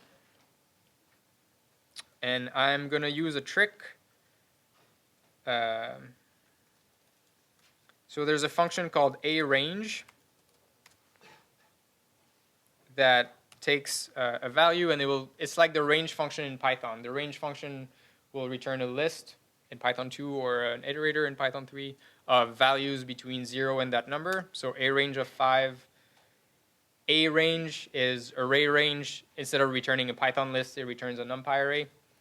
So I'm going to do a list of 30 values, and I'm going to reshape it to be 5 by 6.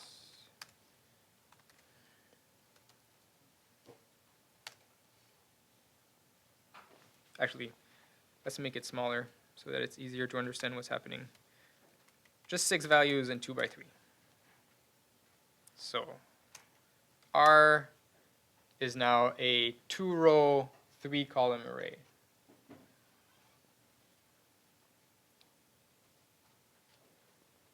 So if this was a Python list and you wanted to have access to, I'm going to do it like this. So if this was a Python list like this, and you wanted to have access, you want to access the value 5. So the value 5 is the last value of the second list, of the last list. So you could do something like Python list, give me the last list that returns 3, 4, 5. And then I want the last value, so I'm going to do -1.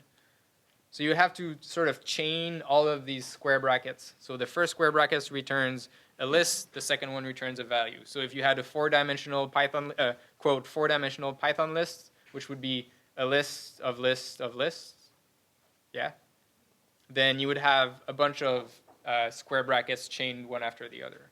But what we can do in NumPy, so I'm gonna, yeah. So R is the same data but as a NumPy list. I can put everything within the same square brackets. So -1 in this case means last row, last value. So that's also 5. Let's have a look at R here. Yeah. Maybe easier to reason about. 0, 0 will return the value 0. It is the first row, first column.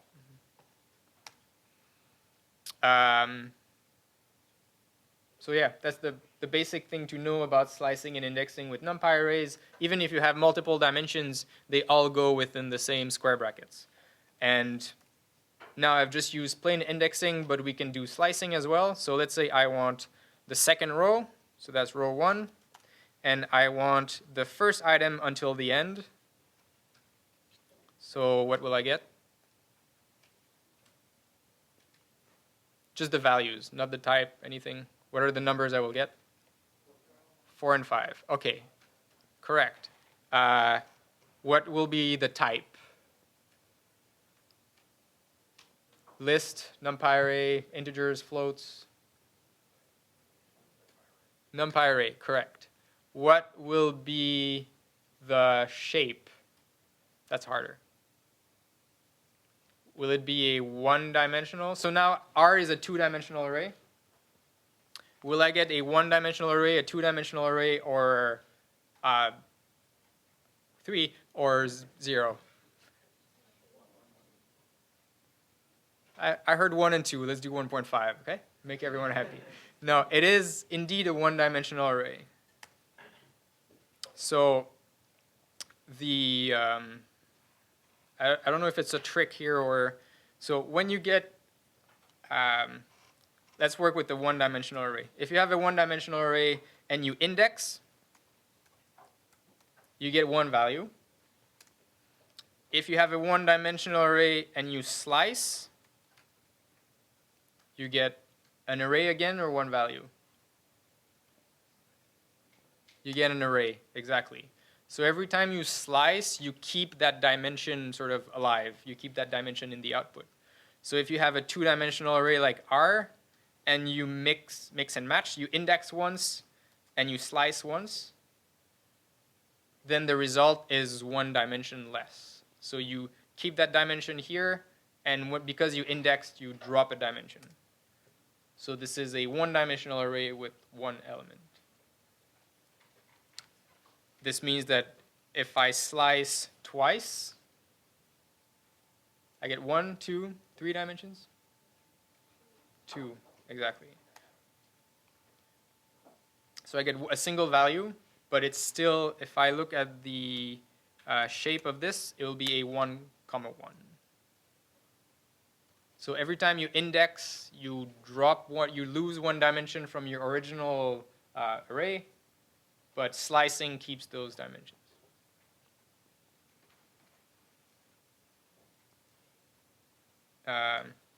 And slicing and indexing, just like they worked for one-dimensional array, for assignments, we can use it in two-dimensional arrays. So I have, again, R, which is 0, 1, 2, 3, 4, 5. If I do R, I want all the elements. Okay, what does this mean?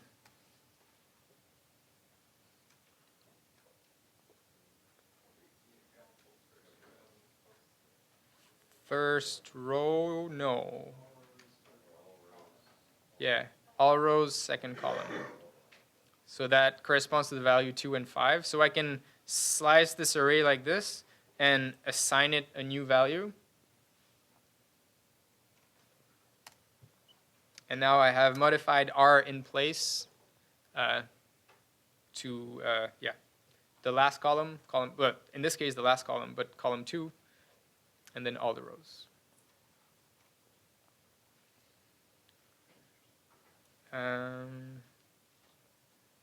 You want to talk about higher dimensions? I think it's a good, it's not part of the material, but I've had enough people tell me like, oh my god, I wish I had known this a long time ago, that I will do that.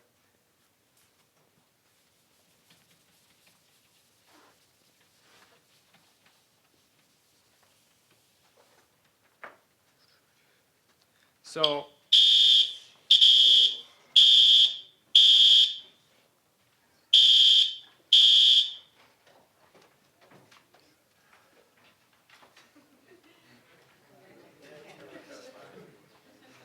I didn't do it.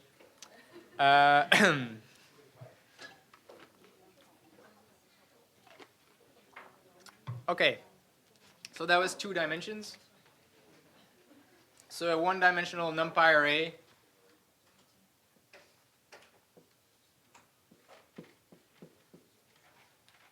I'm not going to show the round bracket with array, but I'm going to write them as lists of lists. Actually, no, I'm going to draw them as grids.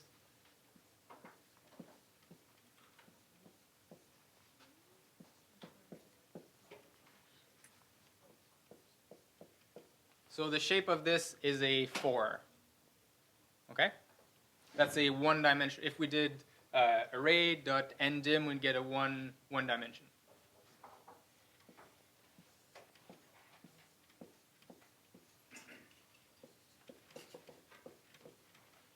This now is a 2 by 4. So if you display it here, this is what I have here for for the variable r. It's you can think of it as a list of lists. That's a 2 by 4 array, a rectangular array. The first dimension specifies the number of rows, and the second one the number of columns.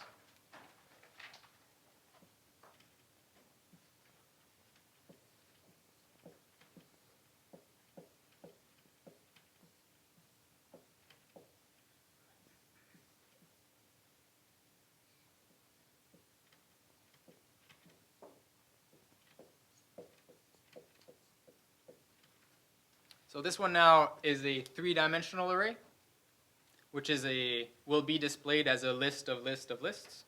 So it'll be 6, 24, a range 24 dot reshape 3 by 2 by 4. So 3 is the depth, 2 is the number of rows, and 4 is the number of columns. So it means that if this is axis 0, and this is axis 0, and this is axis 0, the meaning of axis 0 sort of always changes. It depends on the number of dimensions in your array. So here it means columns, here it means rows, here it means depth, which is sometimes, with a small number of dimensions, it works okay, but it gets complicated pretty fast. If we think of negative indices, though, so index -1 is the number of columns. Index -1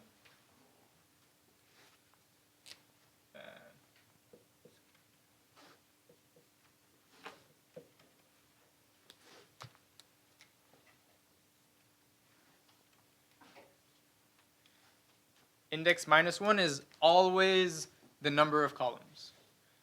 So that reference point is always the same, even when we go in 4 dimensions. So I will tell you how I visualize 4 dimensions.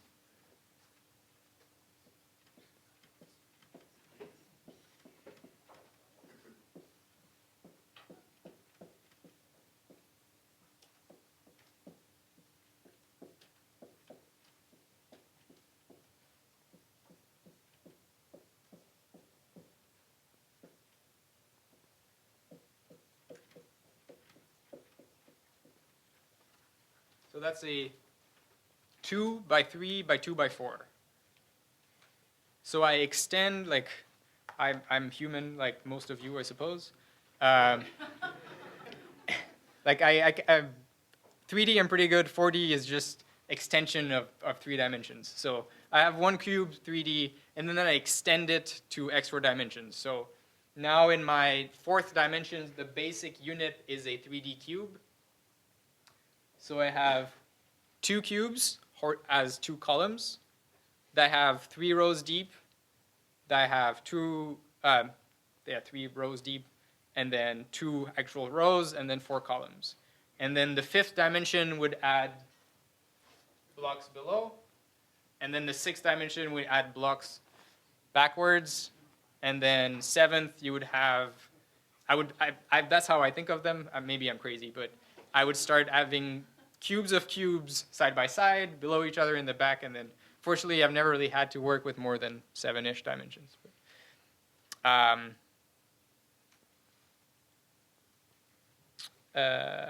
So the thing to keep in mind here is that when you, quote, grow NumPy arrays, when you add data, so the example I give is like, let's say you have a car on which you have some sensors, and you have one car and one sensor, you save it in a 1-dimensional array. If you have 2 sensors on the same car, you'll have it 1 sensor per row. Then you have 3 cars with 2 sensors each. And then the last one would be, I don't know, 2 auto parks that each have 3 cars, that each have 2 sensors. And then the last dimension would be the time dimension. So the cool thing here is that the -1 is always the time dimension. And under the covers, the upside is that all the rows are actually stored, they're neighbors, all in memory. So they're all next to each other. So it means that if you do processing on a row, it'll actually be faster. They'll be all contiguous in memory. Faster, I mean, if you have a lot of data, it'll be a little bit faster. So it means when you're adding dimensions, you're adding them at the beginning. So if you're coming for Fortran or MATLAB, typically you would grow at the end. So you have 1 column vector. So yeah, Python, like C, like Java, is row major. So the basic unit is sort of a row of data. Whereas in Fortran and MATLAB, you'd have columns of data. So it means that whenever you're growing, you're appending dimensions at the end. So understanding this is important. Yeah. It took me years to understand this, so that's why I'm saying it now. Little quiz.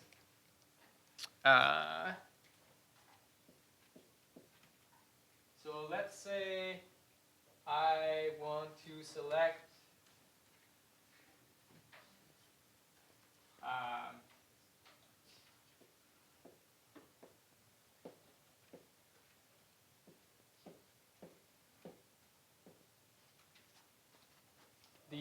those are the frontmost two cubes at the right end of the two meta cubes. So let's say this is called A, means I will need 4 dimensions, 4 different indices.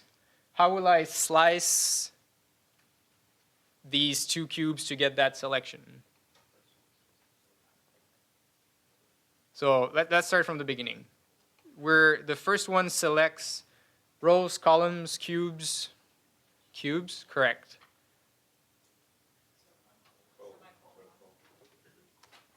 Yeah, just colon.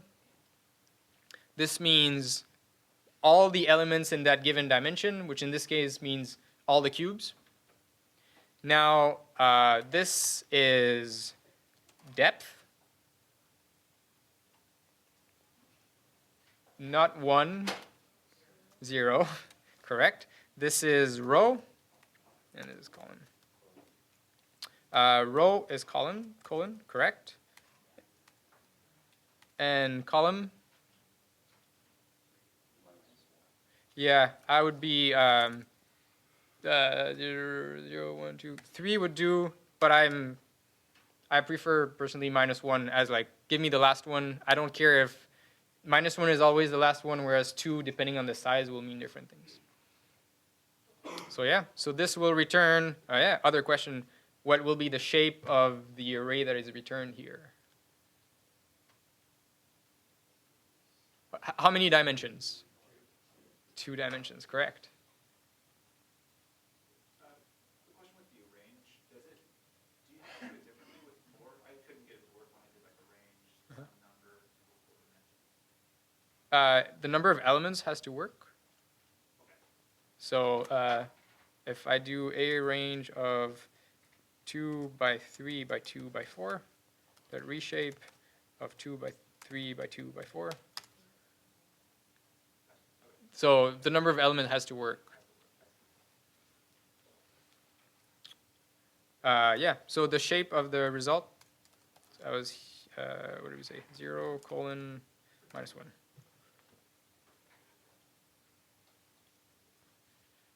Yeah. Just to recap, it's only matplotlib that starts at 1. Right? Yeah. Okay. It's just matplotlib when you create figures and subplots. Everything else starts at 0. It is almost completely consistent. So shape 2 by 2. Yeah. Actually, we can try this. This is A. See if I'm not lying. A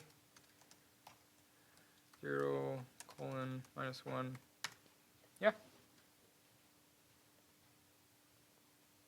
All right.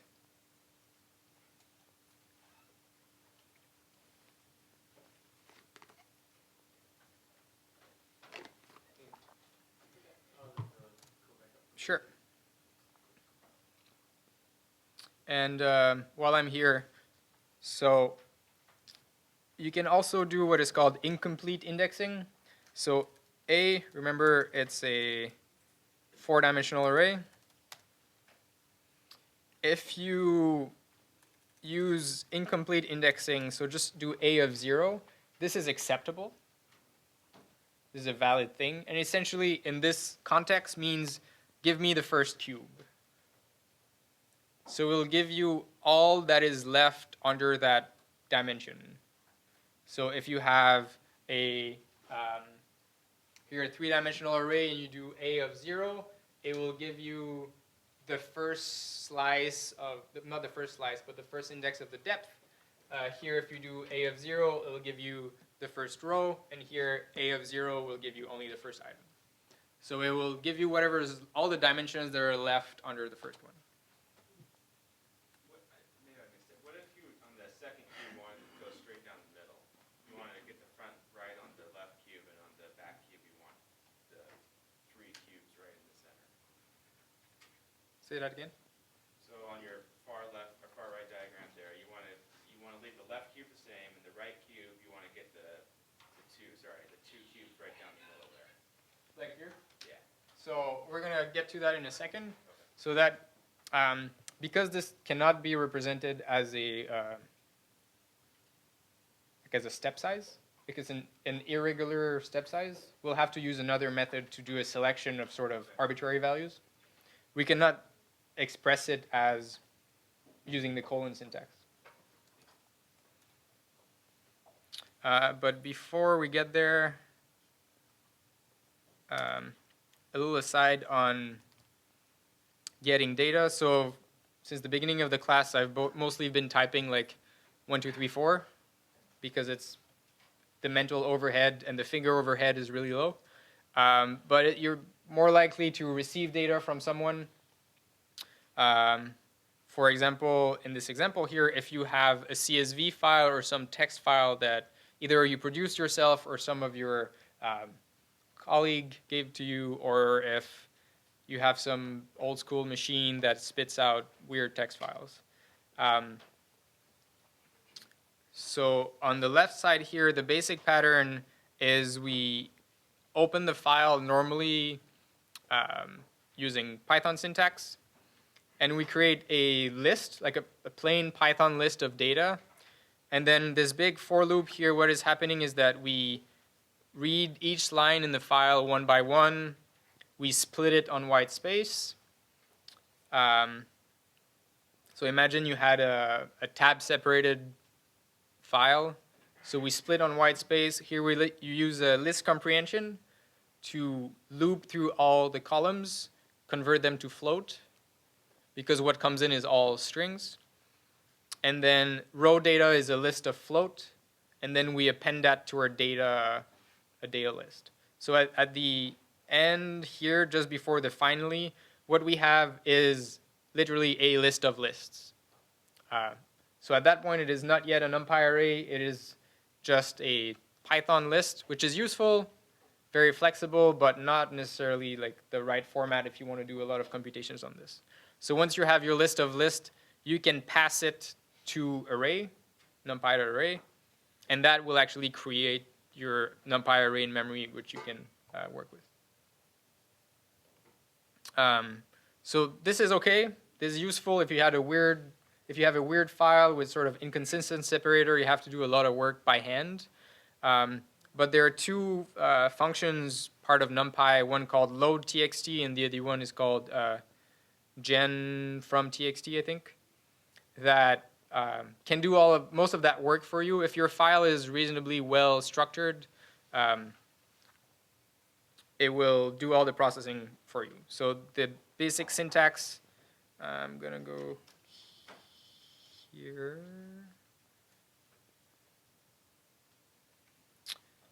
So you have these files if you want to look at them. The exercise is called load text. So the basic one is called floatdata.txt, and it's pretty much as easy as it gets. It's just a file that has numbers in it, and it's all clean. There are no comments. Everything is separated by spaces. So this means that if I go in that folder and I do load txt of that file name, is called floatdata.txt. I don't have to do anything special. What I get is a NumPy array. If we look at the help for load.txt, this one has a sensible function signature. It takes a file name. It takes a dtype keyword, so you can say, I know that in my file, what I have is not floating point numbers, it's integers that take 32-bit, or I know that it's integers that will never be above 255, so I want you to load them as 8-bit integers. So you could specify that here. You can specify a comment sign, so every time it will parse lines one by one, and once it meets that symbol, it's going to stop parsing. It's just going to move on. So it's a way of skipping lines, for example. The delimiter is what separates different items. By default, it's spaces. You can be commas. It can be semicolon, or other characters. You could specify your own function if you wanted to do some kind of transformation in every item where you know that it's, I don't know, some weird encoding and you want to re-encode it as simple float or something like this. You could pass your own function. If you know that your file has a header where you have saved some metadata about the location of your measurements or something like this, you can say skip 1, 2, 3, 4, 5, 6, 7 rows. And use calls would be sort of similar to skip rows, would be use only the first 3 columns, or use on, even though there might be more columns, use only a certain number.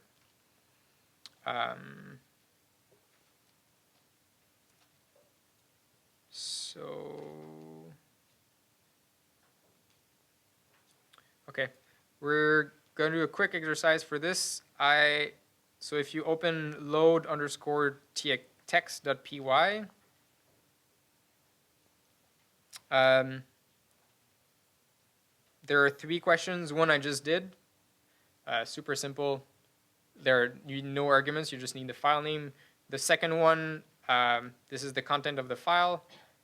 There's a header row that you're not interested in. If you don't specify, if you don't skip it, load text is going to complain because it cannot convert C1 to a floating point number.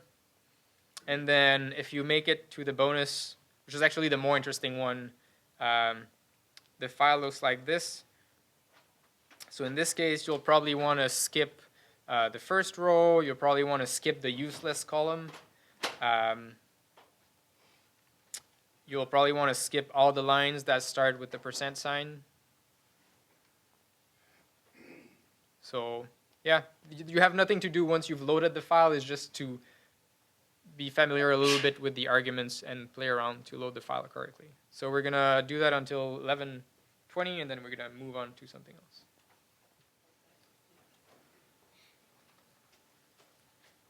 Okay. Ready? Sort of. Enough. So we have 3 files. One called float data, which is the super basic one. Has very few values. There's a float data with header, which is a bit more complex with a first row that we'll have to skip. And then we have a complex data file, which has a bunch of garbage in it that we want to skip.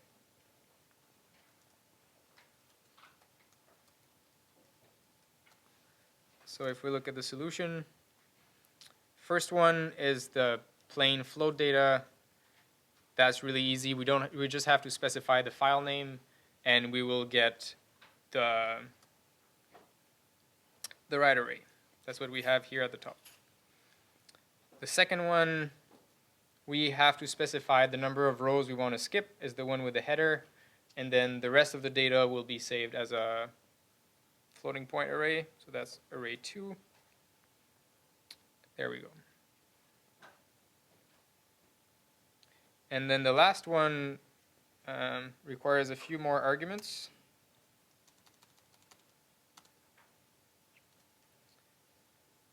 So if we have a look at the file here on the side, sorry, the screen is not so big. Like this. So we pass the file name. We wanted the delimiter to be commas, so this is not a space-separated file. The % is the symbol for comments. So anytime you'll encounter the % it'll just drop everything that comes afterwards. We say use columns. Instead of specifying just like the first 5, we actually say we want 0, 1, 2, and 4. So we passed a tuple of column numbers. We hard-coded that what we want is not floating point numbers in this case. We want to save this as integers. And we want to skip the first row, which is this is the beginning of the file line. So if I execute this, then we have our data. If you've been using Python for a while, you're probably familiar with pandas. And you're probably wondering why I'm making you read files with NumPy when you could do that with pandas more easily. Good question. No. So sometimes you receive data that is all the same thing, like all the same data type, and you know you're going to work with this in a NumPy array, so it's not worth going to pandas to then go to NumPy. So you can stick to NumPy. If you have data like this here, where you have like dates and years and percentages and power and whatever, have columnar data where different columns have different types, it'll make much more sense to use all the readers that pandas have. They are really fast, really full, featureful. But sometimes NumPy is just the right tool for the job if you're also saving things to disk, or if you have a plain CSV file, then NumPy is just using load.txt or gen from txt will be a better idea, or if you have really large data. Any questions? Yeah. Is it possible, say you did not had started the final line with comments, would it be possible you skip rows to pull off that final line as well as the first? The question is, could you use skip rows to skip row number 2? Sure. Or the last one? No. Not with load from txt. Load from txt, so let's say there were no, these were not in there. Then you could just use skip 3 rows. Skip rows equals 3 or 4, let's say, and drop all of this. But load.txt doesn't have a skip footer, for example. So you'd be stuck. Unlike pandas read CSV, which has both a skip header, skip rows, and skip footer or skip header. Yeah.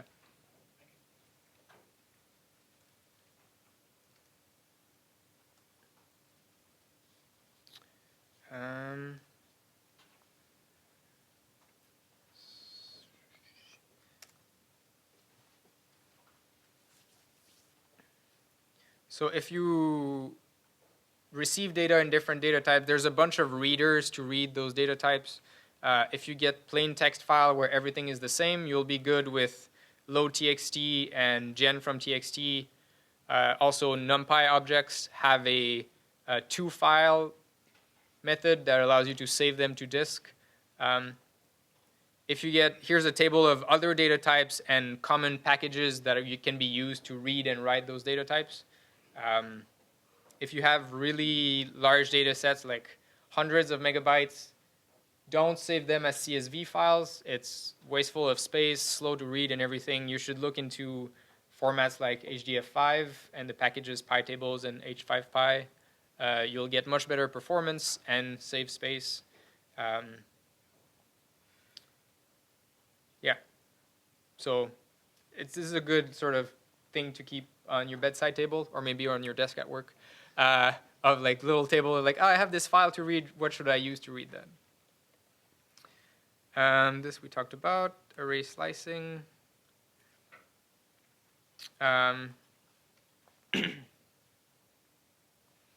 That's another example of what I demoed here, that you can mix and match indexing and slicing in this case, 2-dimensional arrays.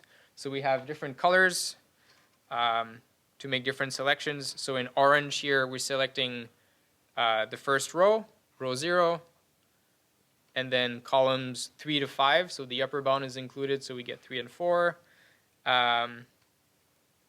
We're selecting the corner at the end here by slicing 4 to the end twice in blue. I would personally do -2 to the end, -2 colon, -2 colon to get like, give me the last 2. I don't care the size of the array, just give me the last 2. In red, we're selecting this column here. Says, give me all the rows.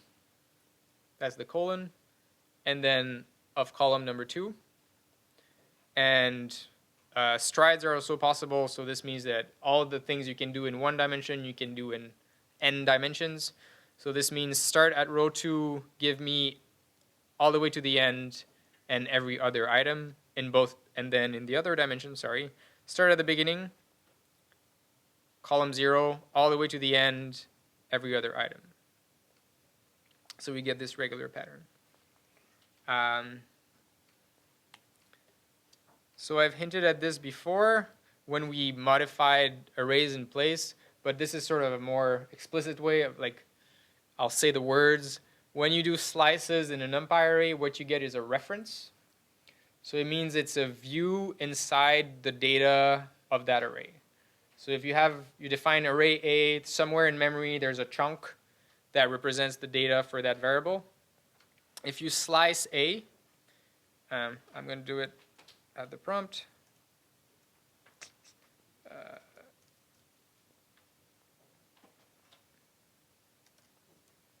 So we have our array A, which is array 3, 4, 5, parenthesis.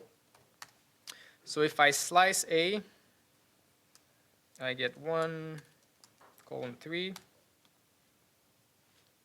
and I assign that to B. So this is A, this is B. If I modify B, so I say B0 equals 100, and I then look again at A, I have modified A, which is both, which is shocking to some people, but actually makes a lot of sense, yeah, or very cool for other people, yeah.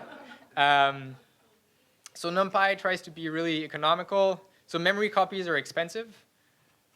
So it tries to not copy if it doesn't have to. You can explicitly say, so the line where I said B, I'm going to do C, and there's a method on an array called copy. And this is, I'm telling NumPy, I know you could give me a slice here. I know you would give me a slice, but I don't want that slice. Like I know I want these data. I know I'm going to modify them, and I don't want to modify the original one. So in this case, if I do C0 equals 20, then so I've modified C, but I have not touched A.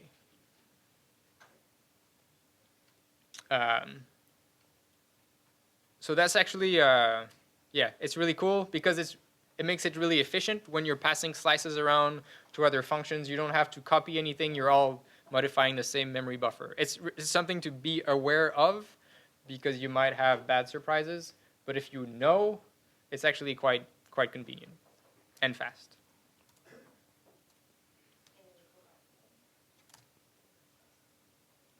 Yes.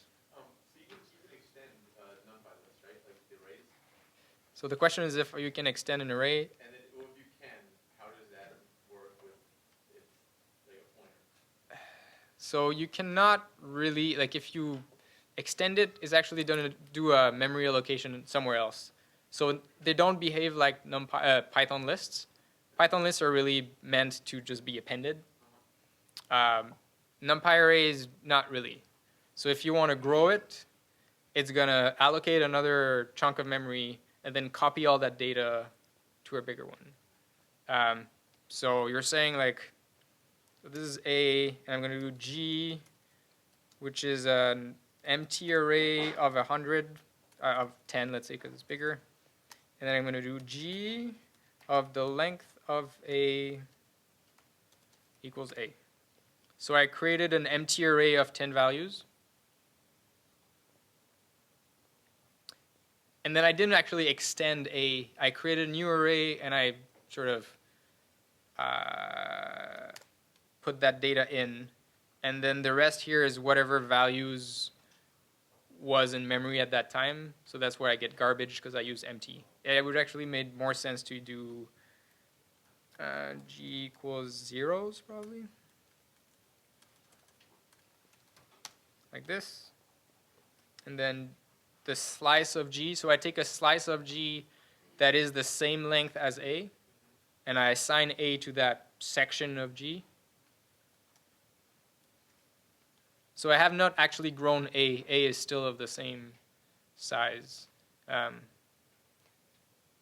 Growing arrays is really inefficient, is the answer. So if you know, you're better off sort of over allocating, and then because you're getting a view anyway, you can assign to an element as you get them. So let's say you're reading a big file and you don't,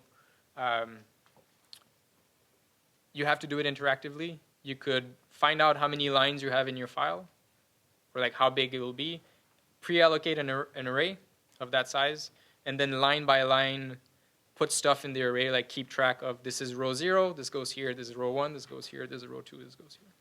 Does that answer your question?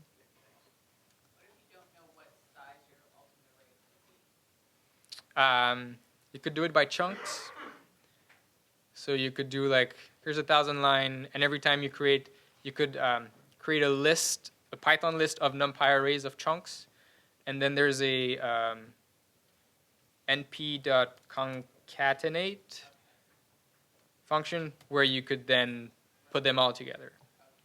That would be a middle ground, rather, yeah. Still, you're not really growing. That's the key if you want speed, is like you don't want to grow it by 1 every time. You want to allocate memory, put stuff in it.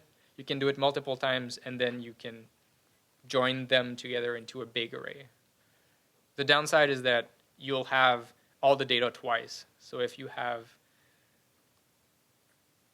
load 100 megabytes of data in chunks, so you'll have, I don't know, 5 chunks of 20 megabytes, and then you concatenate them, you'll get a new single chunk of 100 megabytes. And then you can delete the old ones. But for a short period of time, you'll have double the memory.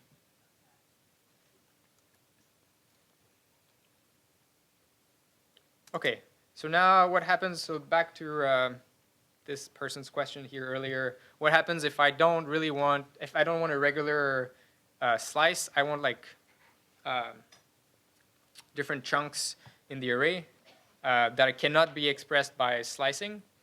So what we do here is called fancy indexing. What I heard is that it's Eric Jones, the CEO of Nthought, who one day he called it fancy indexing as a whatever name and just stuck. So be careful how you name things is the lesson here.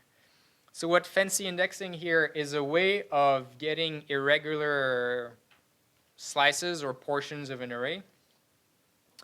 And you can do fancy indexing sort of in 2 main ways.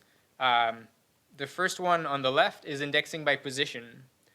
So instead of specifying a slice, you pass a list or a NumPy array of integer location of the rows or columns of the items you want to pick from the original array. So here we have A is an A range of 0 to 80, so is the array here at the bottom. And we're specifying a variable indices that we want column 1, 2, and -3.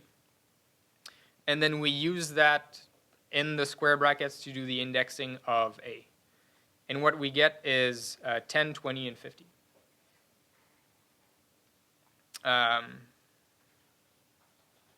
The other way of doing fancy indexing is not to use exact location, but rather to use a mask.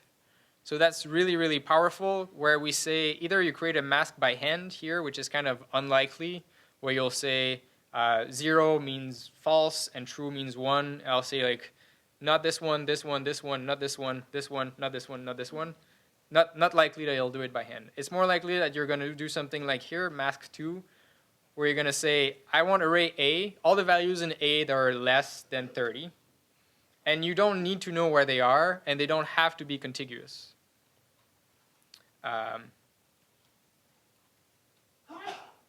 Bless you.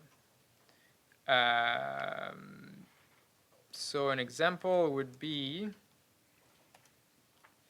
A range 25, 30, that reshape 5 by 6. So I have an array A that is 5 by 6, and I want only the numbers that are divisible by 3.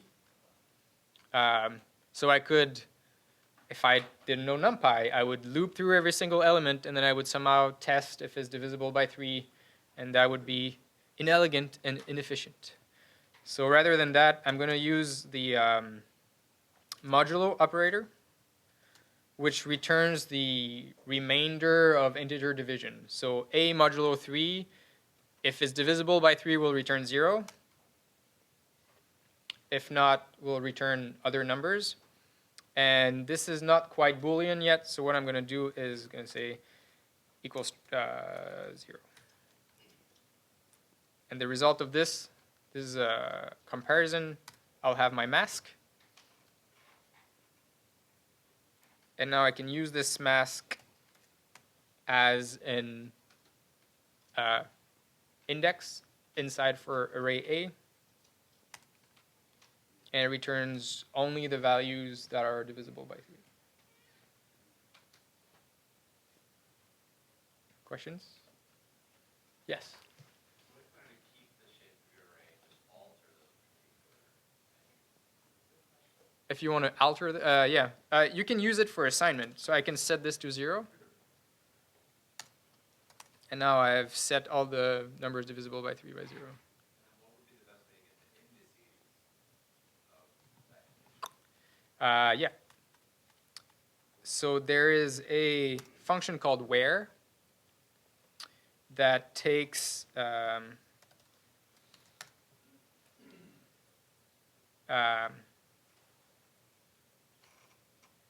so you pass it a condition, and you can specify or not an array. Like where it's kind of cool, it can give you values from either x or from y, depending if the condition is true or false. If it's true, it's going to give you stuff from x. If it's false, it's going to give you stuff from y. So it can be a way of sort of merging two arrays based on a condition. But if you don't specify x and y, if you do where, what did I say?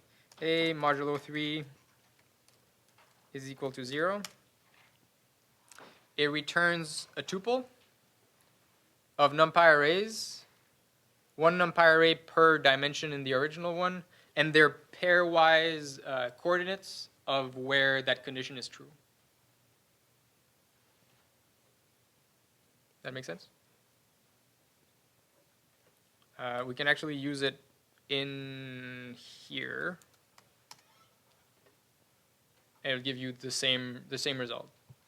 Like the mechanics are a bit different. Now we're not the result of this is not a Boolean mask. It's actually pairwise locations.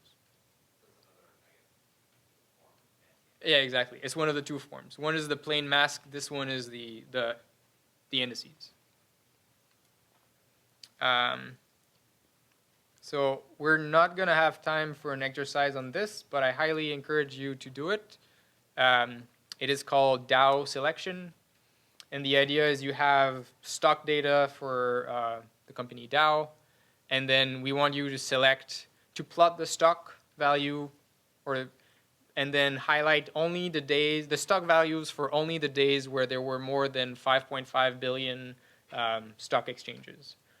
So that makes it really clear, like you make a mask, give me only days where the stock was about 5 billion, and then you use that mask to say plot dots only for those days. I have a colleague who says you feel the power when you do this, because you just say, here's what I want, I don't care how all the mechanics of how it's done, just give me the data. It's nice. I'm going to jump ahead to important concepts, which are array calculation methods. So actually, I'm going to do that in the terminal.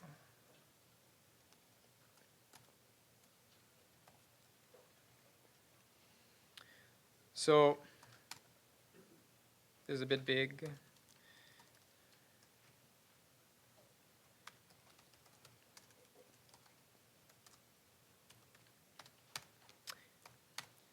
So far we've created arrays, we've plotted them, we've sliced them, we've added them together, subtracted, division, whatever.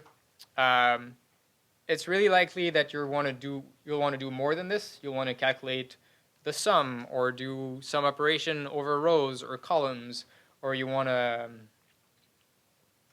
calculate the standard deviation of all your points, or per column or per row. So remember So there are these methods attached to NumPy arrays. For example, the most easy to understand one is sum. So a.sum will calculate the sum of all elements over the array, in the array. There's a bunch of them. There's a prod, which will do the product of all the elements in the array. There's a 0, so we get 0. There's a mean, calculate the mean of the array. There's a std for standard deviation. There's a var for variance. There's there are more, but oh yeah, there's a max, very useful. A min, sort of all the things we think of. An interesting one is, so min and max will give you, let's do something here. So min and max will give you the minimum value and the maximum value. That's okay. But sometimes what we're after is not the value, but where it's located. So there is a argmin and argmax function, which will give you the, in this case, the index location of the minimum. But in this case, it gives it to you in a linear fashion. So remember, A is in 2 dimensions. I'm going to do A minus 1 equals minus 10. So now the minimum of A is at minus 1, right? So if I do A.argmin, it's going to give me position 5, which is the last value. So it gives me the last, argmin doesn't know that I'm dealing with a 2-dimensional array. As far as it's concerned, I have a long linear buffer of data. So the trick to find the location is to use the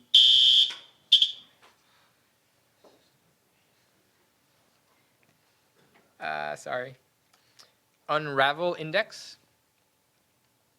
If you look at the documentation for this, it takes the indices that you're looking for and then the dimensions that you want to map this on. So what that means is I want to unravel the index of the minimum for the given shape of A, and it's going to give me a tuple that says it's at row 1, column 2.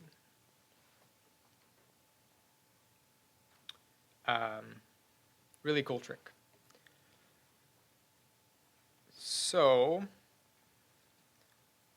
calculating the sum over the whole array is useful, but not always. Sometimes it's what we want is, let's say, the sum. I'm going to work with the sum because it's really easy to do the sum of numbers, much easier to do than doing other operations. So I would like to do the sum of, so array A is here.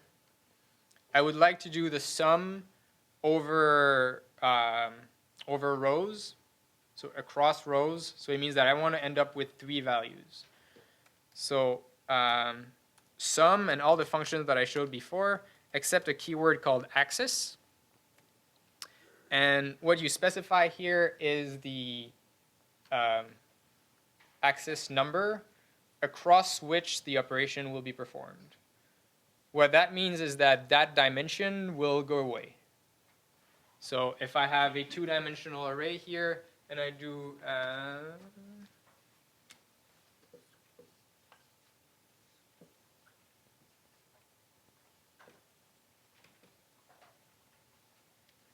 so this is axis 0, axis 1. If I specify axis equals 0, like here, it's going to do the sum across rows, and I'm going to end up with 3 values. Not shape. Sorry, sum.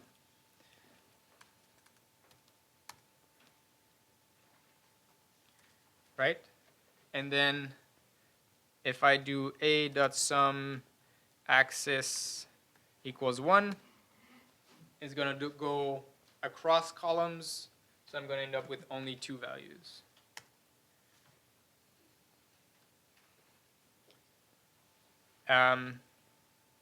So the thing here to yeah, keep in mind, when you specify an axis, that dimension will go away. Remember, repeat that to yourself. Like, not quite a mantra, but almost.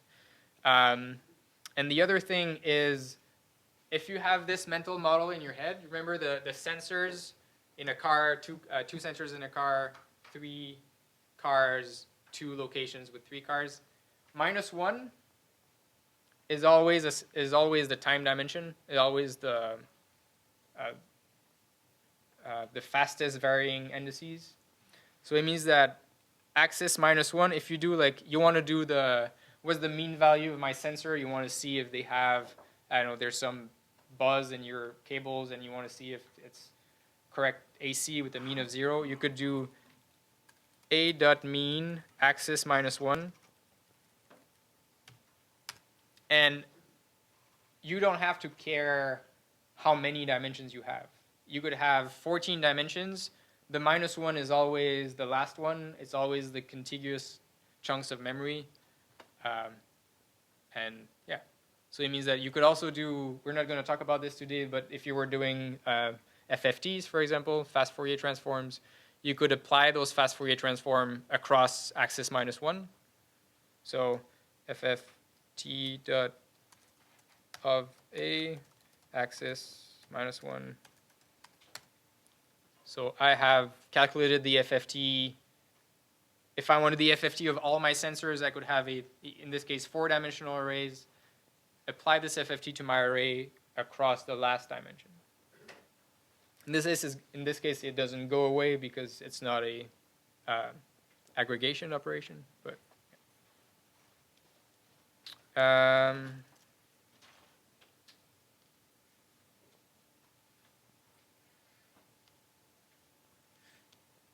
and a few more things, sort of the things you need to know. So I've covered a range as a way of creating an array. So the signature is very similar to Python's range. So you specify, if you specify just one value, it's the number of items you get, and by default is going to be the D type of that value. So if I do 6 dot, it's going to create a floating point a range. You can specify a lower bound, an upper bound,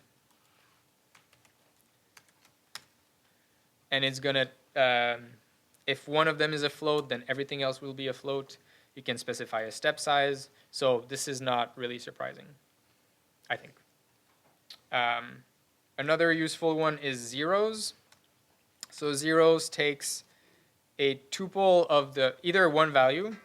So 5, for example, will create a 1-dimensional array of 5 zeros, or a tuple of a given shape. So 5 by 2 will be 5 rows, 2 columns of zeros. There's a ones that does something similar. 2 by 3, for example.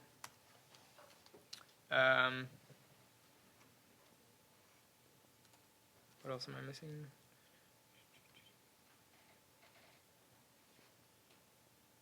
Oh yeah. So linspace we've used a few times. So linspace and A range are sort of cousins, but not exactly the same. So they have similar DNA, but so you specify the lower bound, the upper bound, which will be included in this case, and then the number of items you want. So this will go from 0 to 2, not in steps of 10, but rather in 10 steps. So depending on your application, if you're doing like time signals, it makes much more sense to specify a step size because you know what was the resolution of your symbols. But if you're trying to calculate, I don't know, points in a circle and you really want to end up at 2 pi, it's easier to specify I want a 0 to 2 pi and that many points, for example. There are 5 minutes left. I have like 115 slides, so I think these things are the things you need to know. You have those slides already. There's a lot of like tables that are interesting, that are summary of all the methods available on NumPy arrays. creation. So they're at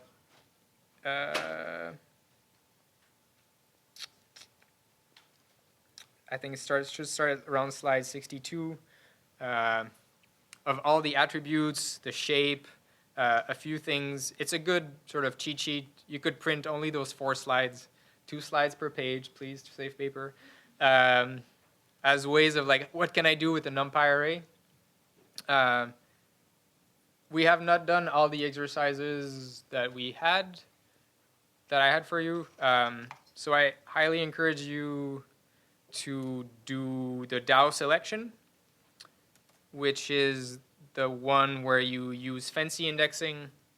I highly encourage you to do the one called wind statistics.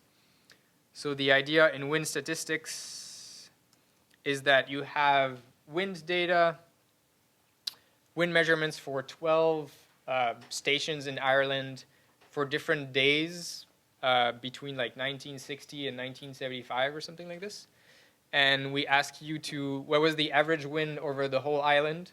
What was the average wind every day per location? So it's really targeted towards the last part of the course about how do we specify how do we play around which axis is which.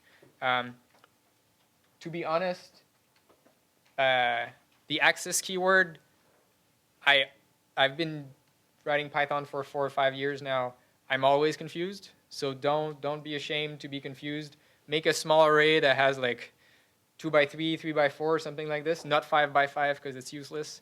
And then play around like, which one is axis 0 again? Which one is axis 1? Just do it with like a subset of your data so to be sure that you're doing the right thing.